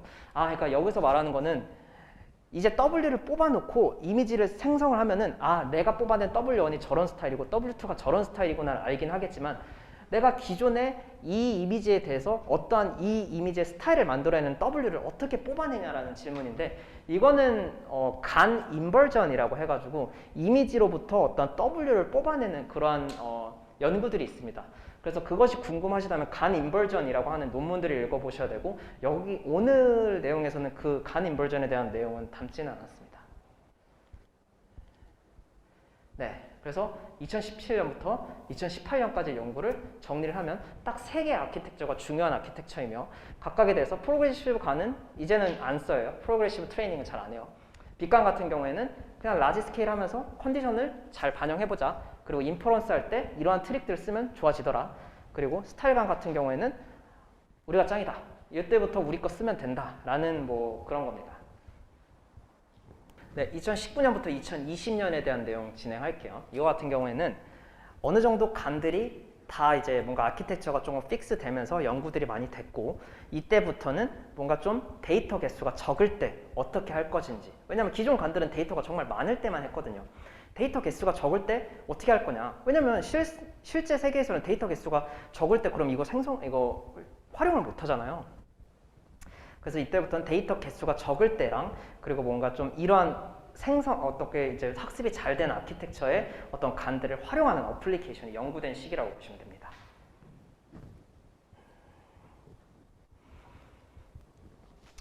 네, 그다음 첫 번째는 스타일간 2예요.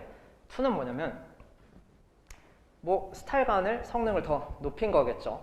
그러면 스타일간이 뭐가 문제점이 있어가지고 얘네가 그 스타일간 2라는 것을 만들어냈느냐라고 보면은 첫 번째는 프로그레시브 트레이닝이라는 거, 트레이닝 아까 말했던 4x4부터 시작해서 8x8, 16x 1024까지 이렇게 순서대로 만드는 그 트레이닝을 삭제한 거고요.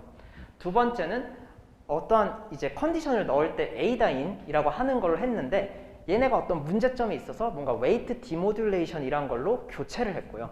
세 번째는 뭔가 좀 이제 트레이닝 로스에 대해서 조금 건드린 거예요. 그걸 좀 어떻게 좀 바꿔 리디자인 해보자 라는 거예요. 첫 번째 프로그레시브 트레이닝의 문제점이 뭐였냐? 네, 이것도 마찬가지로 테로카라스가 있고 프로그레시브 간도 테로카라스고 스타일 간도 테로카라스입니다. 이 사람이 연구를 굉장히 잘 해요. 뭐냐면 프로그레시브 간의 어떠한 문제점이 뭐냐면은 전혀 몰랐는데 학습된 애들을 얘가 분석을 해본 거예요. 얘를 이분께서 분석을 해보니까 보니까 얘는 정면 바라볼 때 어떤 이 모양은 좋아요. 잘 되는데 얘 얼굴 각도로 좀 틀어진 애들을 봤어요. 근데 이빨 모양이 정면을 바라보고 있어요. 이거 말이 안 되잖아요. 이거 좀 이상하잖아요. 그러니까 이러한 디테일들이 이러한 어떤 문제점들이 존재를 한다는 거예요. 이러한 문제점들이 바로 프로그레시브 트레이닝에서부터 시작이 되더라.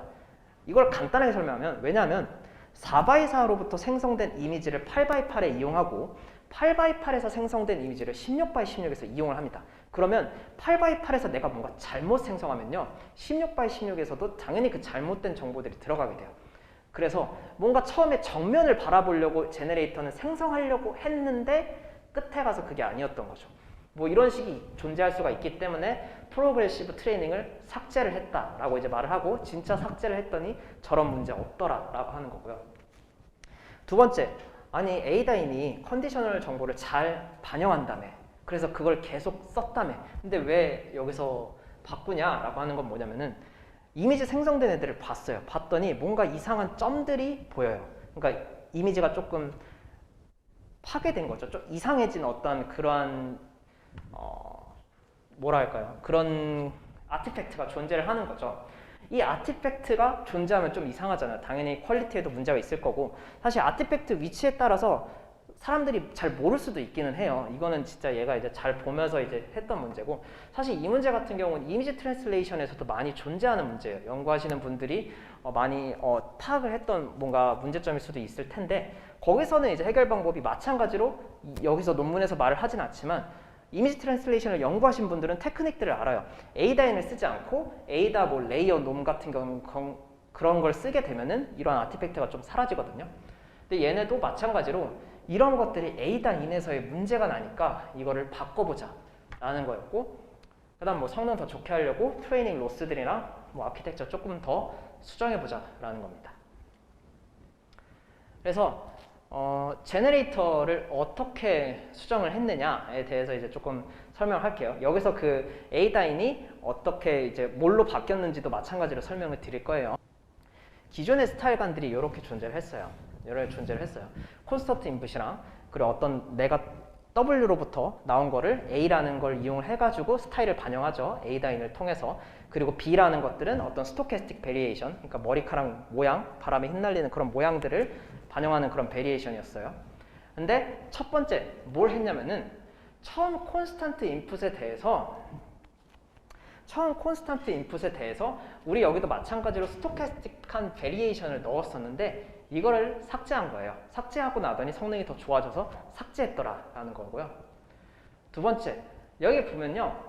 이 B라는 모듈을요. 그러니까 컨볼루션 이후 그리고 노멀리제이션 하기 전, 그러니까 A다인 할 때 우리 노멀리제이션 하잖아요. 여기서 보시는 거는 그러니까 B 같은 경우는 스타일간 요 A를 좀 디테일하게 표현을 한 건데 여기 보시면 A다인으로 표현된 거를 노멀리제이션 하고 모듈레이션 하죠. 이게 뭐냐면 노멀리제이션 하고 스케일 벡터랑 바이어스 벡터로 곱하고 더한다는 것을 모듈레이션이라고 하는 거예요. 근데 보시면 B라는 모듈, 노이즈 서메이션 해주는 저거를 노멀리제이션 전에 했었는데 이거를 노멀리제이션 후에 하자는 거예요.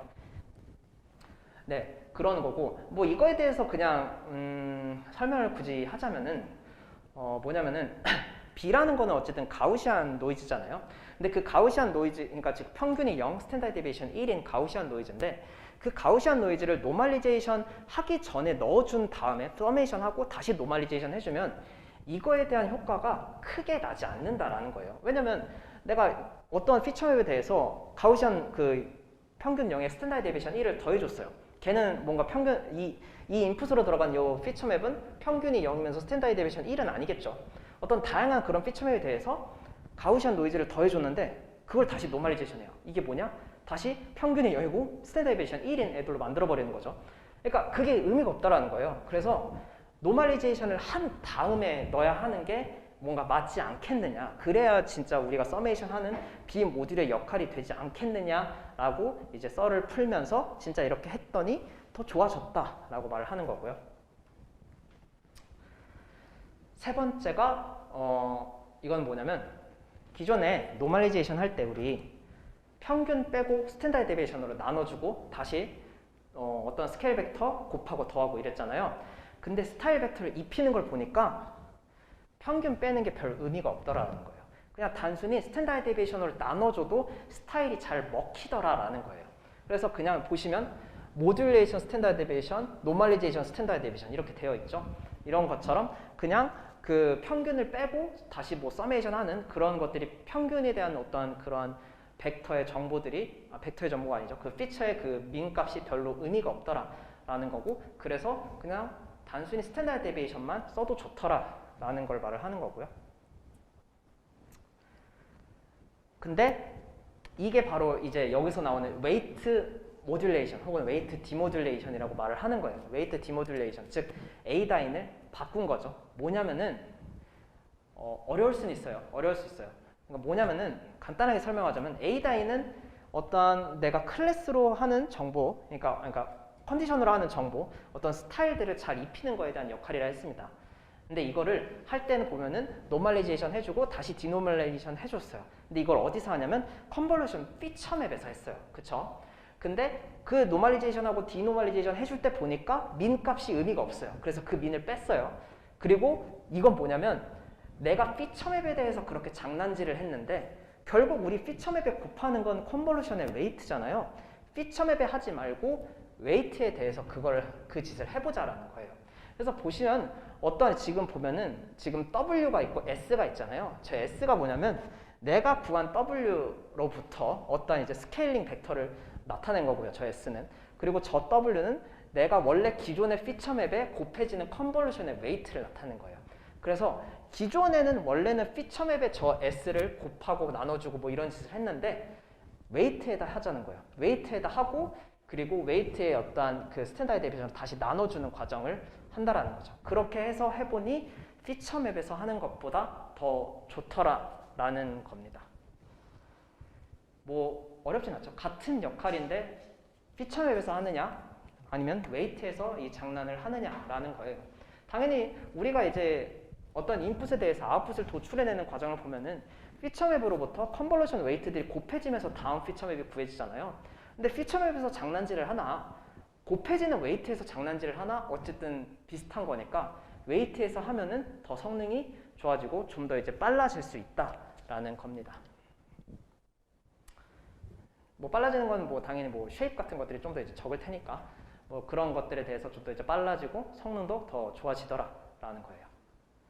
그렇게 해서 성능이 더 좋아졌고, 두 번째는 레이즈 레귤러리제이션이라고 해서 아까 말한 기존 베이직한 간 로스에다가 아론 그라디언트 페널티를 per n iteration이라고 제가 적어놨는데, 이거를 왜 레이지 레귤러리제이션 하냐면 영어 잘하시는 분들은 뭐 알겠죠. 이제 레이지를 좀 이제 느슨하게 레귤러리제이션을 걸어줬는데 저 아론 페널티를 매 이터레이션마다 매번 걸어주는 게 아니라 어떠한 특정 어떤 그 스텝별로 해서 걸어주는 거예요. n이 이제 보통 4 혹은 16 하는데 16 이터레이션마다 이 아론 페널티를 서메이션 해준다는 거예요. 그러니까 즉 처음에는 그냥 간로스만으로 학습을 해요. 간로스만으로 학습을 하고 16번째 이터레이션에 저 아론 페널티를 함께 더한 걸로 학습을 해요. 그다음 다시 또 간로스로 학습하고 32번째에 저 아론 페널티가 더해진 걸로 학습을 하는 거죠. 네, 이렇게 했더니 성능이 더 좋아지더라라는 거를 말을 하는 겁니다. 네, 질문이 화면 현장을 가리키며 설명하신 유튜브로 보는 사람은 어디를 가리키는지 알기가 어렵습니다. 그렇군요.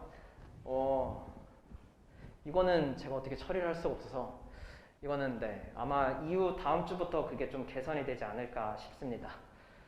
네. 위쪽이요?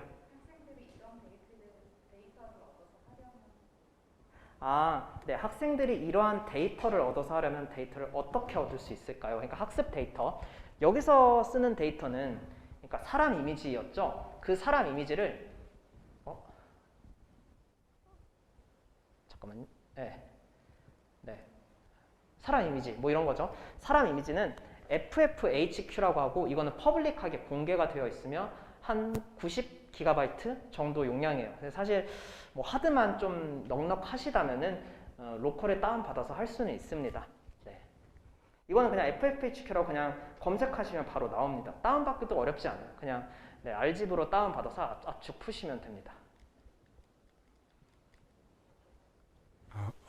네. 다름이 아니라 지금 말씀해주신 아론 페널티의 이터레이션 네. 그러니까 특정 뭐 4스텝, 네. 16스텝마다 이제 아론 페널티를 더한다 말씀해 주셨는데 그냥 직관적으로 봤을 때는 저거를 사실 그 이터레이션을 그 n 자체의 그 값을 작게 할수록 좀 더 안정적으로 학습을 할 수 있지 않을까 생각을 하는데 혹시 뭐 논문이나 이런 데서는 어떤 최적의 n 값을 뭐 제한을 하고 있는지가 궁금합니다. 일단은 최적의 n값은 없습니다. 그러니까 실험을 통해서 나오는 거고 매번 저 아론 그라디언트 페널티를 하는 게 더 좋지 않느냐라고 하는데 저도 이거에 대해서 이제 깊게 생각해 보진 않았지만 어쨌든 조금 더 느슨하게 어떤 특정 n 이터레이션마다 아론 페널티를 하는 게 매번 하는 것보다 더 좋은 이유는 이건 논문에 나와 있진 않아요. 그냥 제 생각인데 어쨌든 이것에 하는 역할은 어떤 이미지에 대해 이미지 X가 리얼 이미지가 디스크리미네이터에 넣었을 때 그 디스크리미네이터 아웃풋 로짓이 변화량이 작아라 라고 하는 건데 그 작아라를 계속 매번 걸어주게 되면 얘가 학습을 내가 처음에는 리얼 이미지가 들어왔을 때 바로 1이라고는 대답 못 할 거예요. 처음에는 뭐 0이 될 수도 있고 0.3이 될 수도 있을 텐데 이걸 바로바로 걸어주게 되면은 그 0.3에서부터 출발이 좀 느리게 될 거라고 저는 생각을 해요. 그래서 처음에는 안 해주게 되면서 이제 바로바로 이제 1이 되게끔 바로 빠르게 학습을 하는 거죠. 빠르게 학습을 하다가 어느 정도 학습이 된 이터레이션에서는 요걸 걸어줌으로써 변화량을 야, 너 너무 잘하고 있는데 그 변화를 조금 작게 하면서 어떠한 페널티를 걸어준다고 저는 생각을 합니다. 그렇게 해서 성능이 매번 하는 것보다는 이런 식으로 느슨하게 하는 게 더 좋은 게 아닐까라고 생각을 하고 있습니다. 네, 감사합니다. 뭐 퀄리티적인 측면도 있긴 하지만 앞전에 좀 설명을 했었는데 디스크리미네이터가 좋아지면 제너레이터가 좋아져요. 근데 디스크리미네이터가 너무 좋아지면 제너레이터가 안 좋아져요. 그렇기 때문에 이거를 걸어줌으로써 그거에 대한 균형을 맞춰주는 역할도 조금 있다고 저는 생각을 하고 있습니다. 네, 이거는 뭐 자세하게 설명은 하진 않아요. 어플리케이션으로 뭐가 나왔는지에 대해서만 보여주려고 PPT를 넣은 거고 이건 뭐냐면 스타일간 2를 이용해서 그 다음부터 어플리케이션이 진짜 많이 나왔어요. 이미지 에디팅, 뭐 간 인벌전을 활용해서 이미지 바꾸는 거 뭐 등등 시작해가지고 여러 가지로 뭐 어떤 텍스트 어떤 그 컨디션 넣어가지고 클립을 통해가지고 이미지 또 바꾸는 거 등등 되게 여러 가지가 나왔었거든요. 그래서 여기서 하고자 하는 거는 어떠한 그 스타일간 2로부터 이제 어플리케이션들이 굉장히 많이 나왔다. 이 논문이 하는 역할은 그냥 스타일간 2 생성된 이미지에 대해서 내가 새롭게 어떻게 좀 이미지 에디팅을 해보자라는 거예요. 그러니까 이미지 매니플레이션, 즉 이미지를 합성하거나 장난질을 하거나 하는 것들을 이 스타일간 2로부터 하면은 되게 잘 되더라. 왜냐하면은 스타일간 2가 아까 보면 레이어별로 그 스타일들이 좀 정해져 있었잖아요. 코어스한, 미들한, 파인한 스타일들. 그래서 각각의 레이어별로 좀 장난질을 치면은 에디팅이나 매니플레이션이 좀 이제 잘 된다는 거를 이제 말을 하는 거고. 뒤는 이제 텍스트를 이용을 해가지고 어떤 스타일 간의 아웃풋들을 좀 바꿀 수가 있더라라는 거예요. 기존에는 어떤 트레이닝 디스트리뷰션에 따르는 이미지들을 만들어냈는데 근데 이제 즉 그 퀄리티들이 굉장히 좋으니까 우리가 원하는 이미지대로 잘 해보자. 근데 그 원하는 이미지를 기존에는 원합 벡터의 레이블이었어요. 그러니까 즉 뭐 모이칸, 어떤 긴 머리, 짧은 머리 등등이 원합 벡터로 다 컨디션으로 존재를 했고 그 컨디션에 해당하는 이미지들이 존재를 했어야 했는데 얘는 클립이라는 어떤 네트워크가 있어요. 그러니까 어떠한 텍스트 페어랑 텍스트들이랑 이미지들이 페어상으로 있는데 그 페어상으로 된 이미지로 학습된 어떤 텍스트와 이미지 간의 관계성을 나타내는 네트워크인데 클립은 그 클립을 이용해서 이 클립에 어떤 텍스트 뭐 모이칸 같은 텍스트를 넣었을 때 그 클립을 통해서 어떤 텍스트 인베딩이 나오겠죠. 그 인베딩 벡터를 잘 활용해서 하면은 텍스트를 바꿈으로써 이미지가 잘 변형이 되더라 하는 그런 논문이라고 볼 수 있습니다. 네, 그 다음으로 나오는 게 이제 리미티드 데이터, 아까 처음에 말했던 적은 데이터일 때 어떻게 하느냐에 대한 연구들이 시작을 합니다. 혹시 질문이 있는지만 볼게요. 말씀하신 건 FFHQ이고요.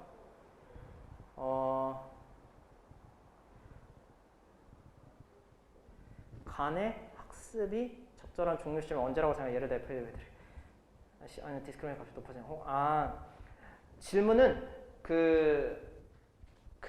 이제 간이 학습이 언제 끝나느냐라는 거예요. 간의 학습을 언제 끝내는 게 좋냐. 예를 들어 이제 내가 이터레이션을 200만 이터레이션, 100만 이터레이션, 1000만 이터레이션 언제까지 해야 좋냐. 많이 하면 할수록 좋은 거냐라고 하는데 제가 여기서 이제 이밸류에이션 하는 매트릭들을 설명하진 않았어요. 여기 넣진 않았는데 이제 FID라고 하는 간의 어떤 제너레이터가 만든 이미지의 퀄리티를 측정하는 매트릭이 있어요. 그래서 그 매트릭을 1만 이터레이션마다 예를 들어 100만 이터레이션이 총 학습수라고 한다면 1만 이터레이션마다 FID를 학습 중간에 잽니다. 한 2분에서 2분 30초 정도 걸려요. 그래서 한 2분 정도를 활용을 해서 FID를 측정을 해요. 한 1만 이터레이션에. 그러면 FID가 한 50이 나왔겠죠. 이 FID는 낮을수록 좋습니다. 그 FID가 내가 설정한 100만 이터레이션까지 계속 1만 이터레이션마다 FID를 뽑아내면 아마 처음에는 FID가 잘 떨어질 거예요. 잘 떨어지다가 어느 순간부터 조금 진동하면서 잘 안 떨어지는 시점이 있을 거예요.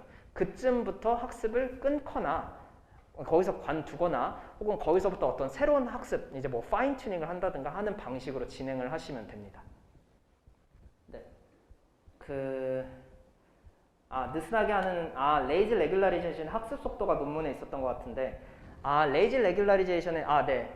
뭐 제가 틀릴 수도 있는데 레이지 레귤라리제이션 그러니까 이터레이션마다 적당하게 하는 게 어떤 학습 속도를 좀 더 이게 어쨌든 좀 학습하는데 시간이 좀 소요되니까 매번 하지 말고 적절하게 하자라는 식으로 해가지고 뭐 하는 그런 의견을 좀 주셔가지고 온라인에서 네. 뭐 그럴 수도 있다고 저는 생각합니다. 논문에서 아마 뭐 그렇게 나왔다면은 그러겠죠. 네. 저는 네. 개인적으로 제가 실험했을 때는 이렇게 어떠한 이터레이션을 정해가지고 아론 페널티를 하는 게 성능적으로도 더 좋았어가지고 제가 어떻게 해석을 했던 건데 논문에서 그렇게 나왔었던 거라면은 네, 학습 속도의 이슈 때문에 이터레이션이 이제 매번 하는 게 아니고 어떠한 특정 이터레이션을 정해서 이제 하는 거다라고 뭐 이해하셔도 좋을 것 같습니다. 스타일 클립이 텍스트가 컨디션으로 들어가는 게 맞나요? 스타일 클립이 이제 텍스트가 컨디션으로 들어간다기보다는요.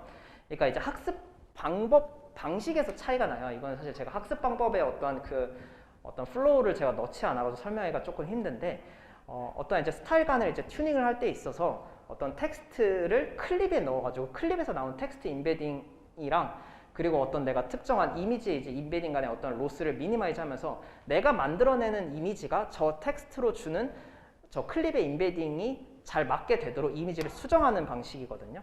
그래서 뭐 텍스트가 제너레이터한테 컨디션으로 들어가느냐 한다기보다 이제 학습하는 플로우에서 어떤 튜닝하는 방식이라고 조금 이해를 하시면 더 좋을 것 같습니다. 네, 그 다음부터는 이제 리미티드 데이터, 그러니까 데이터 개수가 적을 때입니다. 데이터 개수가 적을 때의 기준이 뭐냐? 뭐 1000장이나 한 5000장 미만, 한 3000장 정도, 3000-4000장.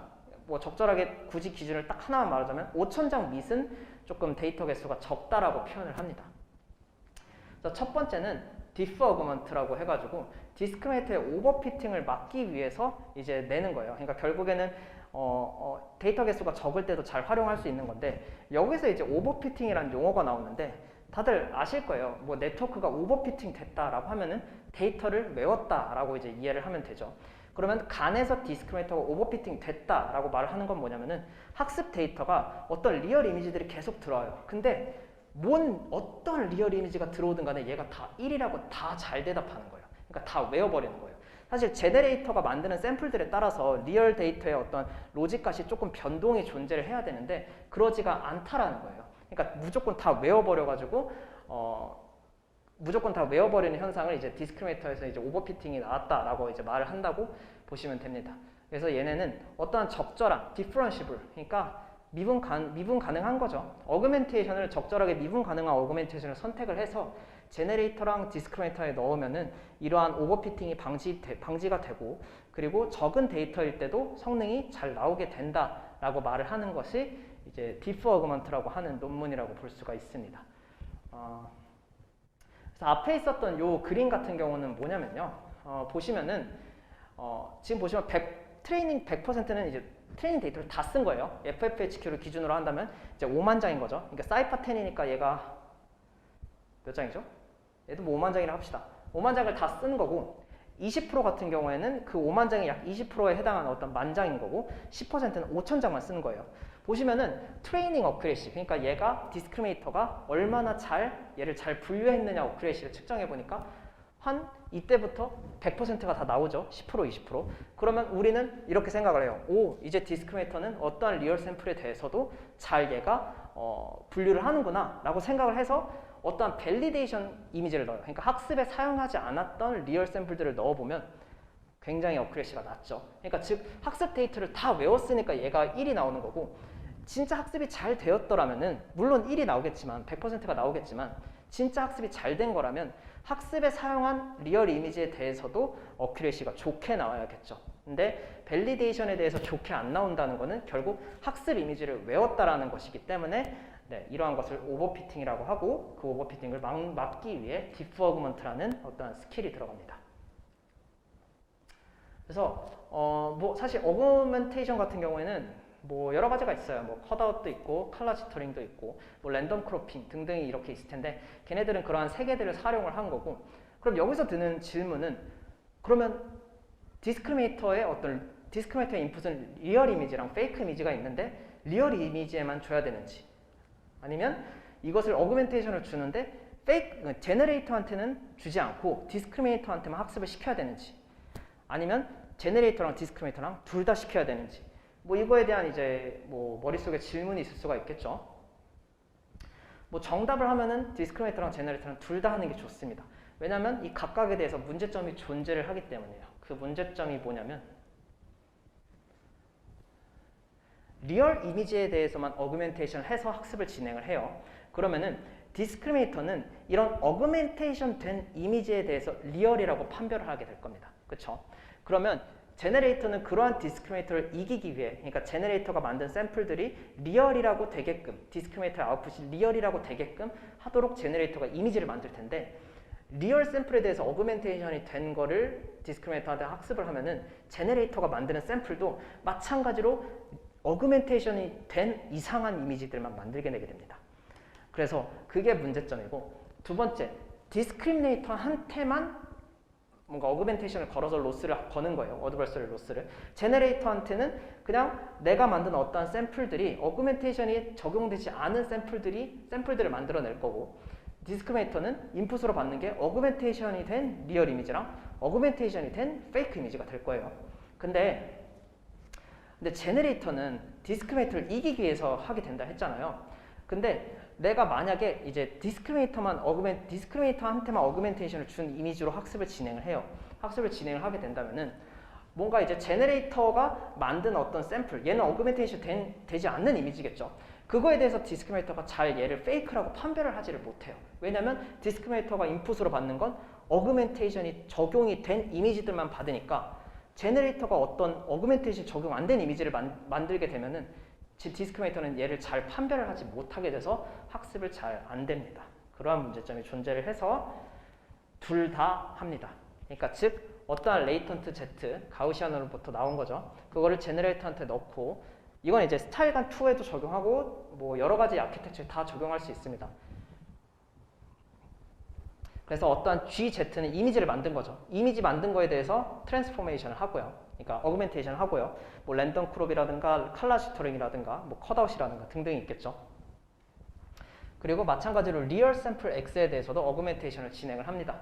그리고 진행된 두 가지의 이미지들에 대해서 디스크리미네이터가 하나는 리얼, 하나는 페이크라고 분류를 할 거고, 반대로 제너레이터가 학습할 때는 얘가 만든 이미지를 바로 디스크리미네이터에 넣는 게 아니고 어그멘테이션이 된 이미지를 디스크리미네이터한테 넣어서 내가 어떤 이미지를 만들었고 이걸 어그멘테이션이 적용이 됐을 때 이거에 대해서도 디스크리미네이터가 리얼이라고 판별하게끔 해라 라고 이제 제너레이터한테 로스를 걸어줍니다. 그래서 해보면 다 하는 게 디스크리미네이터랑 제너레이터 하는 게 다 좋더라 라는 거고, 오른쪽에 있는 건 어그멘테이션을 뭘 쓰는 게 좋냐, 그러니까 칼라랑 이제 칼라 바꾸는 거랑 혹은 트랜슬레이션 하는 거랑 어떤 컷아웃 하는 거 등등이 있을 텐데, 셋 다 하는 게 좋냐 아니면 뭐 두 개만 하는 게 좋냐 아니면 뭐 하나만 하는 게 좋냐에 대한 어떤 성능 측정표라고 보시면 되고, 셋 다 하는 게 더 좋다라고 논문에서는 말을 하고 있습니다. 그리고 앞전에서 처음에 설명했던 오버피팅, 그러니까 다 외워버리는 거, 거기에 대해서 적은 데이터 수에 대해서도 그러면 잘 해야겠죠. 안 외웠더라면. 그래서 그거에 대해서 실험을 해보니 내가 디프 어그먼트를 적용을 하면 이제 빛간이랑 스타일간 2에 대해서 요 앞에 있는 요 CR 빛간 같은 경우에는 뒤에서 설명할 거예요. 어떤 새로운 레귤러리제이션이라고 보시면 됩니다. 각각에 대해서도 우리 걸 적용하면 다 좋아지더라. 그래서 적은 데이터셋에서도 우리는 효과가 있다라고 말을 하고 있습니다. 그 다음에 두 번째가 이제 A다라고 해서 아마 이게 끝나면 이제 그 다음에 어떤 연구들이 나올 거예요. A다 같은 경우에는 마찬가지로 디스크리미네이터의 오버피팅을 방지하는, 그러니까 적은 데이터에서도 이제 잘하게 하는 그런 연구고, 앞에 있었던 디프워그랑 동시에 나왔습니다. 네, 그렇게 보시면 되고, 그냥 방식만 달라요. 얘도 하고자 하는 목적은 똑같은데 방식만 달라요. 앞전에 있었던 디프 어그먼트 같은 경우는요 매번 해요. 이 어그멘테이션은 매번 적용해요. 근데 A다 같은 경우는요 한 줄로 요약하면요 매번 하지 않아요. 어떤 특정한 값에 의해서 그 값 R에 의해서 어그멘테이션을 어떻게 적용할지를 결정을 해요. 네, 그러니까 확률적으로 한다는 거예요. 그러니까 어댑티브하게, 그러니까 매번 하는 게 아니고 디스크리미네이터가 내보낸 이건 아웃풋이에요. 로직 값. 그 로직 값의 어떠한 값에 의해서 디스크리미네이터가 어그멘테이션 할지 말지를 적용을 한다라는 거예요. 그래서 이건 뭐냐면 뭐 RV가 있고 RT가 있는데 논문에서는 RT를 씁니다. 이게 좀 이제 간단하게 설명을 하면은 보시는 것처럼 R이 0일 땐 오버피팅이 아니고 R이 1일 땐 완전히 오버피팅이다 라고 이제 제가 말을 했는데, R이 0일 때는 이제 RV로 이제 설명을 할게요. 논문에서는 RT로 씁니다. RT도 이후에 설명할 거예요. RV 값이 0이라는 거는 디스크리미네이터 학습 데이터의 아웃풋의 평균값들이랑 그리고 밸리데이션, 학습에 쓰지 않은 이미지의 디스크리미네이터의 평균값들이 둘이 이제 같다라는, 이게 둘이 같다라는 거겠죠. 그러니까 같다라는 것은 내가 학습 데이터에서 봤었던 이미지의 아웃풋 값이 내가 학습 때 안 봤던 이미지들의 아웃풋 값이랑 동일하다라는 거니까 학습이 잘 됐다라는 거고, 만약에 오버피팅이라면 밸리데이션이 거의 0으로 되고 트레이닝이 1로 되겠죠. 그래서 같은 값이라는 거는 오버피팅이 아니라는 거고, R이 1이라는 거는 밸리데이션이랑 트레이닝이랑 값의 차이가 굉장히 크다라는 거예요. 지금 맨 저기 오른쪽에 있는 것처럼. 그러니까 초록색이 밸리데이션이고 파란색이 리얼 이미지, 우리가 학습에서 봤던 이미지들인데, 학습에 대한 이미지의 값들은 되게 잘 나오는데 밸리데이션 값들은 되게 잘 안 나오는, 이런 식으로 격차가 벌어졌을 때를 이제 오버피팅 하다라고 말을 하고 있고, 그걸 이제 RV라고 이제 합니다. RV는 결국에는 학습 이미지랑 생성된 이미지랑 그리고 학습 때 안 본 이미지, 세 가지 이미지의 디스크리미네이터 아웃풋을 가지고 값을 측정하는 것을 RV라고 하고, RT는 좀 더 간단하게 그냥 학습을 하고 있는 리얼 이미지에 대해서만 하는 거예요. 예를 들어 학습하고 있는 리얼 이미지에 대해서 뭐 그럴 리는 없지만 배치가 한 뭐 100장이라 합시다. 100장 이미지에 대해서 저게 직관적으로 해석하는 점 뭐냐면은 100장 리얼 이미지에 대해서 디스크리미네이터의 아웃풋에 이제 사인은 이제 부호인데, 뒤에서 이제 뭐 좀 트릭이 있는, 좀 간단하게 더 설명을 하자면 디스크리미네이터의 아웃풋이 만약에 모두 다 1로 나왔어요. 그래서 그 평균이 만약에 1이에요. 근데 100장에 대해서 계속해서 1로 나와요. 모든 매 이터레이션마다. 그러면 우리는 그냥 가정을 할 수 있겠죠. 얘는 새로운 배치로 계속 내가 내보내는데 얘가 1이야. 그러면 얘가 외웠다. 즉 오버피팅일 수도 있겠구나. 저게 1이 가까워지면 얘는 오버피팅일 수 있겠구나라고 해석을 하는 거고, 내가 예를 들어 배치가 100장인데 50장은 1이라고 하고 50장은 1이 아니에요. 그러니까 뭐 극단적으로 페이크라고 분류를 해보죠. 그러면 평균은 0.5가 되겠죠. 그러니까 즉 얘 값은 1이 아니니까 1일 때 이제 오버피팅인데 0.5니까 일단 오버피팅은 아니구나라고 판별을 할 수가 있겠죠. 그래서 RT라는 어떤 RV를 활용하거나 RT를 활용하거나 둘 다 이제 좋은 방법인데 실험적으로는 RT가 더 좋은 성능을 보인다 하고, 그래서 그 RT가 0.6보다 클 때는, 그러니까 아까 100장이라고 친다면 모두 다 1이라고 나오는 거죠. 리얼 이미지가. 그러면 오버피팅이니까 뭔가 조금 그 어그멘테이션을 좀 자주 해라라고 하게 되는 거고, 0.6보다 작아요. 그러면 오버피팅이 아니니까 굳이 뭐 어그멘테이션을 그렇게 세게 할 필요 없다 이거죠. 그게 A다고, 여러 가지 데이터셋들에 대해서 성능이 좋더라. 뭐 적은 데이터셋 포함해서 뭐 다양한 데이터셋, 컨디셔널 제너레이션 등등에서도 좋더라라고 말을 하고 있습니다. 그래서 19년부터 20년까지 요약하면 스타일간 2, 디퍼그, A다. 이렇게 세 가지 아키텍처가 대표적인 아키텍처고, 각각에 대해서 이제 뭐 처음에 이제 스타일간 2는 웨이트 모듈레이션이랑 그리고 레이즈 레귤라리제이션, 그리고 디퍼그먼트는 마찬가지로 어그멘테이션을 적절하게 제네레이터랑 디스크리미네이터를 하는데, 이유는 적은 데이터셋에서도 잘 되고 디스크리미네이터의 오버피팅을 방지하기 위해서. A다도 마찬가지로 하는데 매번 하는 게 아니라 어떤 어댑티브하게 어그멘테이션을 적용하자라는 거예요. 이 자료 같은 경우는 아마 공유가 될 거기 때문에 뭐 캡처하시거나 뭐 사진 찍는 건 자유긴 하지만 일단은 기억해 두시면 좋을 것 같습니다. 그 다음 이제 마지막이죠. 2021년부터